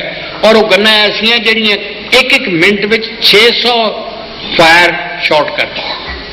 AK-47 ਰਾਈਫਲ ਜਿਹੜੀ ਹੈ ਚਾਈਨੀਜ਼, ਇਹਦੀ ਮਾਰ ਬਹੁਤ ਹੈ, ਜਾਣੀ ਤੁਰਦੀ ਕਾਰ ਤੇ 37 ਫਾਇਰ ਹੋ। ਉੱਥੇ ਪਹਿਲੇ ਹੀ ਡਰਾਈਵਰ ਜਿਹੜਾ ਸੀ ਕਾਮਰੇਡ ਰਮੇਸ਼ ਉਹ ਉੱਥੇ ਸ਼ਹੀਦ ਹੋ ਗਿਆ। ਉਹ ਜੇ ਬਚ ਗਿਆ ਬਾਕੀ ਸਾਰੇ ਉਹ ਇਸ ਕਰਕੇ ਬਚ ਗਏ ਭਈ ਉਹ ਜਿਸ ਵੇਲੇ ਸ਼ਹੀਦ ਹੋ ਗਿਆ ਤੇ ਇਹਦੇ ਗੋਲੀਆਂ ਲੱਗੀਆਂ ਆਪਣੇ ਕਾਮਰੇਡ ਦੇ ਬੁਪਾਰਾ ਵਾਲੇ ਦੇ, ਤੇ ਉਹਨੇ ਗੋਲੀਆਂ ਲੱਗੀਆਂ ਤੇ ਵੀ ਉਹ ਡਰਾਈਵਰ ਵਾਲੇ ਉੱਥੇ ਸਟੀਅਰਿੰਗ ਤੇ ਹੱਥ ਰੱਖ ਕੇ ਪੈਰ ਰੱਖ ਕੇ ਉੱਤੇ ਕਲੱਚ ਤੇ ਉਹ ਗੱਡੀ ਜਿਹੜੀ ਹੈ ਗਾਂਹ ਕੱਢ, ਉਹ ਅੱਧਾ ਕਿਲੋਮੀਟਰ ਗਈ, ਗੱਡੀ ਖੜੀ ਹੋ ਗਈ, ਲੱਤਾਂ ਹੀ ਖੜੀਆਂ ਹੋ ਗਈਆਂ। ਪਰ ਉਹਨਾਂ ਨੂੰ ਪਤਾ ਨਹੀਂ ਲੱਗਾ ਕਿ ਕੀ ਹੋ ਗਿਆ। ਉਹਨਾਂ ਨੇ ਆਪਣੇ ਪਰੋਂ ਮਾਰ ਦਿੱਤੇ, ਉਹਨਾਂ ਨੇ ਆਪਣੇ ਪਰੋਂ ਗੱਡੀ ਭੱਜ ਕੇ ਚਲੀ ਗਈ। ਕੀ ਹੋ ਗਿਆ ਜਿਹਦੇ ਨਾਲ ਜਾਨਾਂ ਬਾਕੀ ਬਚ ਗਈਆਂ, ਉਹ ਇੱਕ ਜਾਨ ਜਾਂਦੀ ਰਹੀ। ਇਹ ਚੀਜ਼ ਇਸ ਢੰਗ ਦੇ ਘਟਨਾਵਾਂ ਲਗਾਤਾਰ ਹੁੰਦੀਆਂ। ਪਿਛਲੇ ਦਿਨੀ ਕਾਮਰੇਡ ਸਰਵਨ ਸਿੰਘ ਸੀ, ਉਹ ਜਾ ਰਿਹਾ ਸੀ ਬੰਗਿਆਂ ਦੇ ਕੋਲ, ਉਹੀ ਟੋਲਾ ਉੱਥੇ ਖੜਾ ਸੀ ਉਹਨੂੰ ਘੇਰਨ ਵਾਸਤੇ। ਲੇਕਿਨ ਇਹ 3-4 ਅਸੀਂ ਕਿਹਾ ਹੋਇਆ ਹੈ ਵੀ ਤੁਸੀਂ ਇਕੱਲੇ ਨਾ ਘੁੰਮੋ, 3-4 ਹੋਣ, ਉਹਨਾਂ ਕੋਲ ਬੰਦੂਕਾਂ ਹੋਣ, ਪੂਰਾ ਮੁਕਾਬਲੇ ਨਾ ਘੁੰਮੋ। ਉਹ 3-4 ਵਿੱਚ ਸੀ, ਉਹਨਾਂ ਨੇ ਦੇਖ ਲਿਆ ਉਸ ਬੰਦੇ ਨੂੰ, ਉਸ ਵੇਲੇ ਜਾ ਕੇ ਜੱਫਾ ਪਾ ਕੇ ਫੜ ਕੇ ਤੇ ਅੰਦਰ ਕਰ ਲਿਆ ਤੇ ਪੁਲਿਸ ਦੇ ਹਵਾਲੇ ਕਰ ਦਿੱਤਾ। ਇਹ ਚੀਜ਼ਾਂ ਦੇ ਮੁਕਾਬਲਾ ਸਿਰਫ ਅਸੀਂ ਕਰਦੇ ਹਾਂ, ਕਿਸੇ ਹੋਰ ਦੀ ਹਿੰਮਤ ਨਹੀਂ ਕਰਨ ਦੀ। ਉੱਥੇ ਇਹ ਜੀ ਗੱਲ ਹੋ ਰਹੀ ਹੈ, ਇਹ ਚੀਜ਼ ਹੋ ਰਹੀ ਹੈ, ਲੇਕਿਨ ਲੋਕਾਂ ਦਾ ਗੁੱਸਾ ਸਰਕਾਰ ਦੇ ਖਿਲਾਫ ਵੀ ਉਨਾ ਹੀ ਹੈ। ਇਸ ਕਰਕੇ ਲੋਕ ਮੈਦਾਨ 'ਚ ਨਿੱਤਰ ਕੇ, ਸਾਡੇ ਪ੍ਰਭਾਵ ਦੇ ਖੇਤਰ ਤੋਂ ਬਾਹਰ ਦੇ ਲੋਕ ਮੈਦਾਨ 'ਚ ਨਿੱਤਰ ਕੇ ਇਸ ਗੱਲ ਨਹੀਂ ਆਉਂਦੇ ਪਰ ਜਿੱਥੇ ਵੀ ਕੋਈ ਅੱਤਵਾਦੀ ਹੈ ਫੜ ਕੇ ਉਹਦਾ ਮੁਕਾਬਲਾ ਕਰੋ ਤੇ ਉਹਨੂੰ ਜਿਹੜਾ ਉਹ ਬੇਹਥਿਆਰ ਕਰਕੇ ਉਹਦਾ ਪੂਰੀ ਤਰ੍ਹਾਂ ਨਾਲ ਬਦਲਾ ਲਓ। ਇਹ ਜੇ ਭਾਵਨਾ ਪੈਦਾ ਨਹੀਂ ਉੱਥੇ ਹੋਈ ਲੋਕਾਂ ਵਿੱਚ, ਪਰ ਹੁਣ ਭਾਵਨਾ ਪੈਦਾ ਕਰਨ ਦੇ ਹਾਲਾਤ ਹੋ ਗਏ ਕਿਉਂਕਿ ਜਿਹੜੀਆਂ ਘਟਨਾਵਾਂ ਹਰਿਮੰਦਰ ਸਾਹਿਬ ਦੀਆਂ ਹੋਈਆਂ ਉਹਨੇ ਉਹਨਾਂ ਦੇ ਖਿਲਾਫ ਨਫ਼ਰਤ ਪੈਦਾ ਕਰ ਦਿੱਤੀ। ਹੁਣ ਨਫ਼ਰਤ ਮੌਜੂਦ ਹੈ, ਤੁਸੀਂ ਉਹਨੂੰ ਇਸਤੇਮਾਲ ਕਰ ਸਕਦੇ ਹੋ, ਪਰ ਜੇ ਸਰਕਾਰ ਕੁਝ ਆਪਣੀ ਕਦਮ ਚੁੱਕੇ। ਪਰ ਸਰਕਾਰ ਦੀ ਨੀਅਤ ਇਹ ਸੀ ਕਿ ਚੋਣਾਂ ਤੱਕ ਉਹਨੇ ਕੋਈ ਕਦਮ ਨਹੀਂ ਚੱਕਣਾ ਕਿਉਂਕਿ ਉਹ ਸਮਝਦੇ ਸੀ ਕਿ ਪੰਜਾਬ ਵਿੱਚ ਉੱਦਾਂ ਹੀ ਉਹ ਐਮਰਜੈਂਸੀ ਲਾ ਕੇ ਫੌਜਾਂ ਭੇਜ ਕੇ ਲੋਕਾਂ ਨਾਲ ਜ਼ਿਆਦਤੀਆਂ ਕਰਕੇ ਇਹਨੂੰ ਮੁਲਕ 'ਚ ਇਸਤੇਮਾਲ ਕਰਨਗੇ ਅਗਲੀਆਂ ਚੋਣਾਂ ਵਾਸਤੇ। ਹੋਰ ਤਾਂ ਇਸਤੇਮਾਲ ਕਰਨ ਦੀ ਗੱਲ ਕੋਈ ਨਹੀਂ। ਇਸ ਲਈ ਬੜੇ ਸੌੜੇ ਹਿੱਤਾਂ ਲਈ ਇੱਕ ਦਿਨ ਪ੍ਰਧਾਨ ਮੰਤਰੀ ਨੇ ਮੀਟਿੰਗ ਸੱਦੀ, ਇੱਕ ਦਿਨ ਬ੍ਰੇਕਫਾਸਟ ਦੀ ਮੀਟਿੰਗ ਕਹਿੰਦੇ ਸੀ 20 ਆਦਮੀ ਸੱਦੇ, ਮੈਨੂੰ ਵੀ ਸੱਦ ਬੈਠਾ। ਤੇ ਮੈਂ ਉੱਥੇ ਉਹਨੂੰ ਕਹਿ ਦਿੱਤਾ, ਉਹ ਆਖਣ ਲੱਗਾ, ਮੈਂ ਕਿਹਾ ਕਾਹਨੂੰ ਸਾਨੂੰ ਸੱਦਿਆ? ਇਹ ਰੋਡੇ ਨੂੰ ਰਿਹਾ ਕਰਕੇ ਜੇ ਅੱਤਵਾਦੀਆਂ ਨਾਲ ਤਾਂ ਗੱਲ ਕਰਨੀ ਹੈ ਤੇ ਫਿਰ ਸਾਨੂੰ ਕਾਹਦੇ ਲਈ ਸੱਦਿਆ? ਤੂੰ ਤਾਂ ਸਮਝੌਤਾ ਉਹਨਾਂ ਨਾਲ ਕਰਨ ਲੱਗਾ ਹੋਇਆ, ਤੂੰ ਆਪ ਬਰਬਾਦ ਕਰ ਰਿਹਾ ਮੁਲਕ ਨੂੰ। ਔਰ ਇਹ ਚੀਜ਼, ਇਸ ਬਰਬਾਦੀ ਨੇ ਬਹੁਤ ਚਿਰ ਨਹੀਂ ਤੇਰੀ ਗੱਲ ਨੇ ਅਸਰ ਕਰਨਾ ਲੋਕਾਂ ਨੂੰ, ਲੋਕਾਂ ਨੇ ਇਸ ਗੱਲ ਨੂੰ ਪਛਾਣ ਲੈਣਾ। ਮੈਨੂੰ ਅਖਬਾਰਾਂ ਵਾਲਿਆਂ ਨੇ ਹੁਣ ਪੁੱਛਿਆ ਵੀ ਕੀ ਬਣੂ, ਮੈਂ ਕਿਹਾ ਨਹੀਂ ਕਿਹਾ ਜਾ ਸਕਦਾ। ਪਰ ਮੈਂ ਸਮਝਦਾ ਵੀ ਜਿਹੜੀਆਂ ਪਿਛਲੀਆਂ 7 ਚੋਣਾਂ ਹੋਈਆਂ, ਜ਼ਿਮਨੀ ਚੋਣਾਂ ਹਿੰਦੁਸਤਾਨ ਵਿੱਚ, ਔਰ ਜਿੱਥੋਂ 7 ਚੋਂ 5 'ਚ ਮਾਰ ਖਾ ਲਈ ਔਰ ਉੱਤਰ ਪ੍ਰਦੇਸ਼ ਦੀਆਂ 3 ਸੀਟਾਂ ਹਾਰ ਗਏ, ਇਹਦੇ ਬਾਅਦ ਮੈਂ ਸਮਝਦਾ ਕਿ ਉਹਨੂੰ ਕੁਛ ਅਕਲ ਆਉਣੀ ਚਾਹੀਦੀ ਹੈ ਵੀ ਇਸ ਕਿਸਮ ਦੇ ਮਸਲੇ ਵਰਤ ਕੇ ਇਸਤੇਮਾਲ ਕਰਕੇ ਗਾਂ ਚੋਣਾਂ ਨਹੀਂ ਲੜੀਆਂ ਜਾ ਸਕਦੀਆਂ। ਤੇ ਉਹ ਅਕਲ ਜਿਹੜੀ ਹੈ ਸ਼ਾਇਦ ਮਦਦ ਕਰ ਜਾਏ ਕਿ ਹੁਣੇ ਸਮਝ ਲਵੇ ਵੀ ਮੈਂ ਸਮਾਧਾਨ ਕਰਾਂ। ਪਰ ਅਸੀਂ ਖੱਬੀਆਂ ਪਾਰਟੀਆਂ ਨੇ ਤੈਅ ਕੀਤਾ ਹੋਇਆ ਕਿ ਸਾਰੇ ਹਿੰਦੁਸਤਾਨ ਨੂੰ ਹੁਣ ਇਸ ਗੱਲ ਤੇ ਮੁਤਲਕ ਕਰੀਏ, ਕਿਉਂਕਿ ਇਹ ਗੱਲ ਉੱਥੇ ਤੱਕ ਸੀਮਤ ਨਹੀਂ ਰਹਿਣੀ। ਜੇ ਛਿੜ ਗਈ, ਜੇ ਇੱਦਾਂ ਹੀ ਜਾ ਕੇ ਗੱਲਾਂ ਵੱਧ ਗਈਆਂ ਤੇ ਇਹਦਾ ਅਸਰ ਸਾਰੇ ਹਿੰਦੁਸਤਾਨ ਤੇ ਪੈਣਾ। ਔਰ ਅਸੀਂ ਉਹ ਮੁਹਿੰਮ ਸ਼ੁਰੂ ਕੀਤੀ ਹੋਈ ਹੈ। ਪਿਛਲੇ ਮਹੀਨੇ ਅਸੀਂ ਉੜੀਸੇ 'ਚ ਬੜੀ ਭਾਰੀ ਮੀਟਿੰਗ ਕੀਤੀ, ਭੁਵਨੇਸ਼ਵਰ 'ਚ, ਜਿੱਥੇ 1 ਲੱਖ ਲੋਕ ਆਏ। ਔਰ ਉਸ ਮੀਟਿੰਗ ਵਿੱਚ ਪੰਜਾਬ ਦੇ ਸਵਾਲ ਦੇ ਸਮਾਧਾਨ ਉੱਤੇ ਹੀ ਅਸੀਂ ਸਾਰਾ ਕੁਝ ਆਖਿਆ, ਲੋਕਾਂ ਨੇ ਪੂਰੀ ਹਮਾਇਤ ਕੀਤੀ। ਸਾਰੇ ਹਿੰਦੁਸਤਾਨ ਦੇ ਲੋਕਾਂ ਨੂੰ ਲਾਮਬੰਦ ਕਰਕੇ, ਵਿਰੋਧੀ ਦਲਾਂ ਨੂੰ ਲਾਮਬੰਦ ਕਰਕੇ ਅਸੀਂ ਪ੍ਰਭਾਵਿਤ ਕਰ ਸਕਦੇ ਹਾਂ ਇਹਨਾਂ ਨੂੰ ਇਸ ਗੱਲ ਵਾਸਤੇ ਵੀ ਇਹ ਜਿਹੜੇ ਆ ਇਹਨਾਂ ਨੂੰ ਅਸੀਂ ਪੰਜਾਬ ਦੇ ਮਸਲੇ ਨੂੰ ਹੱਲ ਕਰਨ 'ਚ ਮਦਦ ਲੈ ਸਕੀਏ। ਇਸ ਗੱਲ ਸਾਡਾ ਸੁਝਾਅ ਲਗਾਤਾਰ ਹੈ। ਤੇ ਹੁਣ ਇਸ ਗੱਲ ਦੇ ਸੰਬੰਧ ਵਿੱਚ ਹੋਰ ਕੁਝ ਗੱਲ ਕਹਿਣ ਦੀ ਨਹੀਂ, ਗੱਲ ਸਿਰਫ ਇਸ ਗੱਲ ਦੀ ਹੈ ਵੀ ਇਹ ਮਸਲਾ ਬੜਾ ਉਲਝਿਆ ਹੋਇਆ, ਲੋਕਾਂ ਦੇ ਮਨ ਪਾਟੇ ਹੋਏ, ਲੋਕਾਂ 'ਚ ਬੇਭਰੋਸਗੀ ਅਜੇ ਨਹੀਂ। ਲੇਕਿਨ ਤੁਸੀਂ ਜੇ ਕਿਸੇ ਨੂੰ ਕਹੋ ਵੀ ਤੂੰ ਸ਼ਹਿਰ ਨੂੰ ਨਾ ਜਾ, ਤੂੰ ਪਿੰਡ 'ਚ ਰਹਿ, ਅਸੀਂ ਰਾਖੀ ਕਰਾਂਗੇ। ਉਹਨਾਂ ਪਿੰਡਾਂ ਜਿੱਥੇ ਸਾਡਾ ਪ੍ਰਭਾਵ ਆ ਉਹ ਬੈਠੇ, ਜਿੱਥੇ ਸਾਡਾ ਪ੍ਰਭਾਵ ਨਹੀਂ, ਸਾਡੇ ਵਰਕਰ ਮੌਜੂਦ ਹੈ, ਉੱਥੇ ਉਹ ਕਹਿੰਦੇ ਆ ਵੀ ਨਹੀਂ ਤੁਹਾਡੇ ਵੱਸ ਦੀ ਇਹ ਗੱਲ, ਸਾਡਾ ਹਮਦਰਦੀ ਹੈ ਉਹਨਾਂ ਨੂੰ, ਲੇਕਿਨ ਕਹਿੰਦੇ ਤੁਹਾਡੇ ਵੱਸ ਦੀ ਗੱਲ ਨਹੀਂ, ਤੁਹਾਡੇ ਵੱਸ ਤੋਂ ਬਾਹਰ ਗੱਲ, ਕਿਉਂਕਿ ਉਹ ਤੁਹਾਨੂੰ ਵੀ ਨਹੀਂ ਛੱਡ। ਇਸ ਕਿਸਮ ਦੀਆਂ ਭਾਵਨਾਵਾਂ ਲੋਕਾਂ ਦੇ ਮਨਾਂ 'ਚ ਹੈ, ਲੇਕਿਨ ਅਜੇ ਵੱਡੇ ਪੈਮਾਨੇ ਤੇ ਉਜਾੜਾ ਨਹੀਂ ਸ਼ੁਰੂ ਹੋਇਆ। ਇਹ ਹਾਲਾਤ ਨੇ ਵੱਡੇ ਪੈਮਾਨੇ ਤੇ, ਲੋਕ ਪਿੰਡਾਂ 'ਚੋਂ ਸ਼ਹਿਰਾਂ ਨੂੰ ਗਏ ਆ, ਕੋਈ ਹੋਈ ਹੈ ਗੱਲਾਂ ਇੱਦਾਂ ਸਿਲਸਿਲਾ, ਇਹ ਹਾਲਾਤ ਅਜੇ ਪੈਦਾ ਹੋਏ ਆ ਪੰਜਾਬ 'ਚ। ਲੇਕਿਨ ਮੈਂ ਸਮਝਦਾ ਕਿ ਇਸ ਵੇਲੇ ਉਹ ਸ਼ਕਤੀਆਂ ਪ੍ਰਬਲ ਹੋ ਰਹੀਆਂ, ਤਕੜੀਆਂ ਹੋ ਰਹੀਆਂ, ਜਿਹੜੀਆਂ ਸ਼ਕਤੀਆਂ ਪੰਜਾਬ ਦੇ ਮਸਲੇ ਦਾ ਹੱਲ ਚਾਹੁੰਦੀਆਂ, ਤੇ ਉਹ ਜਿੱਦਾਂ ਅਸੀਂ ਤੈਅ ਕੀਤਾ ਮੁਹਿੰਮ ਚਲਾਉਣ ਦਾ, ਇਹ ਮੁਹਿੰਮ ਚਲਾ ਕੇ ਅਸੀਂ ਸਮਝਦੇ ਹਾਂ ਕਿ ਕੇਂਦਰੀ ਸਰਕਾਰ ਨੂੰ ਮਜਬੂਰ ਕਰ ਦਿਆਂਗੇ। ਜਿਸ ਦਿਨ ਮੈਂ ਆਇਆ 16 ਤਰੀਕ ਨੂੰ ਅਸੀਂ ਜਲੰਧਰ ਵਿੱਚ ਬੜੀ ਭਾਰੀ ਕਨਵੈਨਸ਼ਨ ਕੀਤੀ, 3000 ਆਦਮੀ ਸਾਰੇ ਪੰਜਾਬ 'ਚੋਂ ਆਇਆ, ਜਿਨ੍ਹਾਂ 'ਚ ਪ੍ਰੋਫੈਸਰ ਸੀ, ਡਾਕਟਰ ਸੀ, ਐਡਵੋਕੇਟ ਸੀ, ਆਮ ਪ੍ਰਤੀਨਿਧ ਵੀ, ਸਾਰੀਆਂ ਰਾਜਨੀਤਿਕ ਦਲਾਂ ਦੇ ਲੋਕ ਸੀ। ਔਰ ਉੱਥੇ ਅਸੀਂ ਮਤਾ ਪਾਸ ਕੀਤਾ, ਸਾਰੇ ਲੋਕਾਂ ਨੇ ਕਿਹਾ ਵੀ ਡਟ ਕੇ ਤੁਹਾਡਾ ਸਾਥ ਦੇਵਾਂਗੇ ਇਸ ਗੱਲ ਵਿੱਚ। ਔਰ ਇੱਦਾਂ ਹੀ ਬਾਕੀ ਸਾਰੇ ਹਿੰਦੁਸਤਾਨ ਨੂੰ ਜਿਸ ਲਈ ਜਾਗਰੂਕ ਕਰਾਂਗੇ, ਉਹਦੇ ਪ੍ਰਭਾਵ ਥੱਲੇ ਵਸ਼ ਤੌਰ ਤੇ ਐਸੇ ਹਾਲਾਤ ਪੈਦਾ ਹੋ ਜਾਣਗੇ ਜਿਨ੍ਹਾਂ ਹਾਲਾਤ 'ਚ ਅਸੀਂ ਮਜਬੂਰ ਕਰ ਦਿਆਂਗੇ ਪੰਜਾਬ ਦਾ ਹੱਲ ਹੋਵੇ। ਲੋਕ ਨਿਰਾਸ਼ਾ ਦੇ ਵਾਤਾਵਰਨ 'ਚ, ਲੇਕਿਨ ਮੈਂ ਜਦੋਂ ਦੱਸਿਆ ਕਿ ਪੰਜਾਬ ਦੇ ਲੋਕਾਂ 'ਚ ਅਜੇ ਵੀ ਜਿੰਦ ਜਾਨ ਹੈ, ਕਾਰੀ ਸਾਰੀ ਵਰਗੇ ਅਜੇ ਵੀ ਬਹਾਦਰੀ ਲੋਕ ਦਿਖਾ ਸਕਦੇ ਆ, ਜਿਹੜੇ ਸਾਂਝਾ ਖੂਨ ਡੋਲ ਕੇ ਇਹਨਾਂ ਦੁਸ਼ਟਾਂ ਨੂੰ ਲੋਕਾਂ ਵਿੱਚ ਨੰਗਾ ਕਰ। ਅੱਜ ਵੀ ਉਹ ਹਾਲਤ ਹੈ। ਇਸ ਲਈ ਮੈਂ ਕੇਵਲ ਇੰਨੀ ਗੱਲ ਕਹਿਣੀ ਚਾਹੁੰਦਾ, ਬਹੁਤਾ ਸਮਾਂ ਤੁਹਾਡਾ ਨਹੀਂ ਲੈਣਾ ਚਾਹੁੰਦਾ। ਮੈਂ ਇਹ ਗੱਲ ਕਹਿਣੀ ਚਾਹੁੰਦਾ ਕਿ ਇੱਥੇ ਬੈਠੇ ਵੀਰ, ਜਿੱਥੋਂ ਜ਼ਹਿਰ ਪੈਦਾ ਕਰਨ ਲਈ ਸ਼ਕਤੀਆਂ ਬੜਾ ਕੰਮ ਕਰਦੀਆਂ, ਤੁਸੀਂ ਨਹੀਂ ਜਲਸੇ ਕਰ ਸਕਦੇ, ਠੀਕ ਹੈ, ਲੇਕਿਨ ਆ ਜਿਹੜੇ ਲੋਕ ਗੁੰਮਰਾਹ ਹੋਏ ਹੈ, ਇਹਨਾਂ ਸਭ ਤੋਂ ਵੱਧ ਨੁਕਸਾਨ ਸਿੱਖਾਂ ਦਾ। ਸਾਰੇ ਹਿੰਦੁਸਤਾਨ ਦਾ ਕੋਈ ਹਿੱਸਾ ਨਹੀਂ ਜਿੱਥੇ ਸਿੱਖ ਇਦਾਂ ਨਹੀਂ ਪਿਓ ਤੱਪੜੀ ਚੱਕ ਕੇ ਚੱਲ ਜਾਣ ਦਾ, ਝੋਨਾ ਜਿਹੜਾ ਤੁਹਾਡਾ ਲਾ ਕੇ ਤਾਂ ਮੁੜ ਜਾਣਾ। ਉਹ ਹਰ ਥਾਂ ਜਿੱਥੇ ਬੈਠਾ ਹੋਇਆ ਹੈ, ਕਿਸੇ ਦਾ ਹੋਟਲ ਹੈ, ਕਿਸੇ ਕੋਲ ਟਰਾਂਸਪੋਰਟ ਹੈ, ਕਿਸੇ ਨੇ ਜ਼ਮੀਨਾਂ ਮਲੀਆਂ ਹੋਈਆਂ।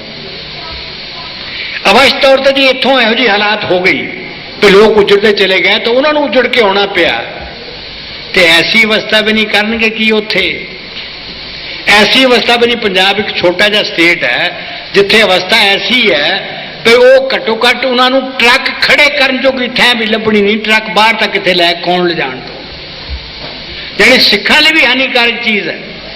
तुहानू चाहिए इस गल का भी जे इत्थे लोग बड़े उत्साह नाल खालिस्तान खालिस्तान, इत्थे बड़ा खालिस्तान है, उत्थे नालों ज्यादा लोकां च तुहाडा काम यह चाहिए, क्योंकि लोग पहला तो कनेडा च घट गया, घटिया क्यों है कनेडा च, जिधर एक्सट्रीगेशन की ट्रीटी साइन हो गई, ये पता लग गया भी भावें मेरे को कनेडियन पासपोर्ट है, हिंदुस्तान की सरकार मैनू मुगा सकती है, उदों तो काम ठंडा पै गया। हुण इत्थे हालात साजगार है, इन्ने औखे नहीं जिन्नी तुहानू चिंता है। किदां साजगार है? एक तो वो जुत्तो जुत्ती होण डे, मैं दसिया तुहानू अकाल तख्त दे 3 जथेदार है, उन्होंने शर्तां पुछो कि तुसीं किहदे नाल आ बई, जिहड़ा तुहानू कहंदा ना कि अकाल तख्त दा हुक्म मन्नो, किहदे दा मन्नीए? 3 जथेदार आ, कोई किसी को जवाब नहीं आ सकता। पर फर्ज इत्थे हुंदा है, इहो जिहे हालात जिसले पेचीदा होण तुहाडा फर्ज बनदा है भाई तुसीं पब ते जाके 2 घंटे ला दोगे, गुस्सा ना करियो कोई, पब ते जाके 2 घंटे ला दोगे, यही समा महीने में जाके तुसीं 10 घरां नूं प्रेरणा करके समझाओ कि जिहड़ी गल ये अतवादी करदे सिखां दे भले दी नहीं, उन्हां तो प्रभाव नूं तोड़ो कि की कार्य उन्होंने कीते है, ते तुसीं उन्हां दा आधार इत्थे तोड़ दिओ।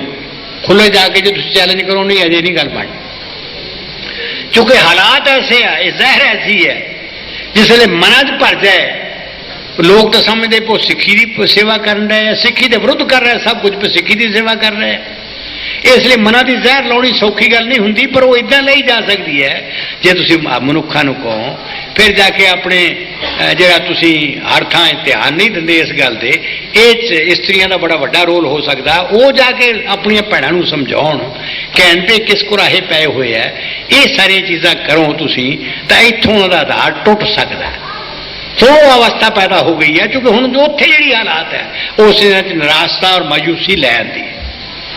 ये थोड़ा बड़ा वड्डा फर्ज बनता है।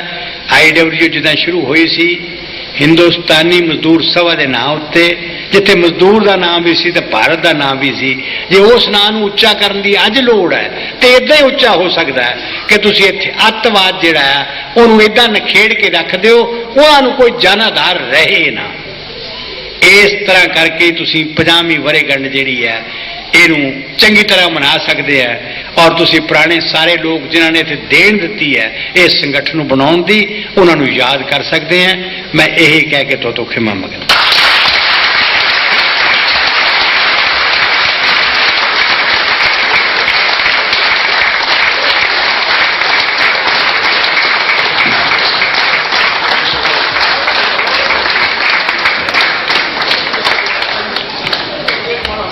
कॉमरेड्स बैठ जाओ।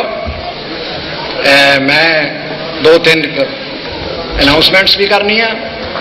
पहली तो ये मीटिंग तो बाद एग्जैक्टिव कमेटी मैंबर जेडे एसोसीएशन ऑफ इंडियन कम्युनिस्ट हैं उन्होंने मीटिंग है, इतने नेड़े तेड़े हो जानी है, इस करके वो इतने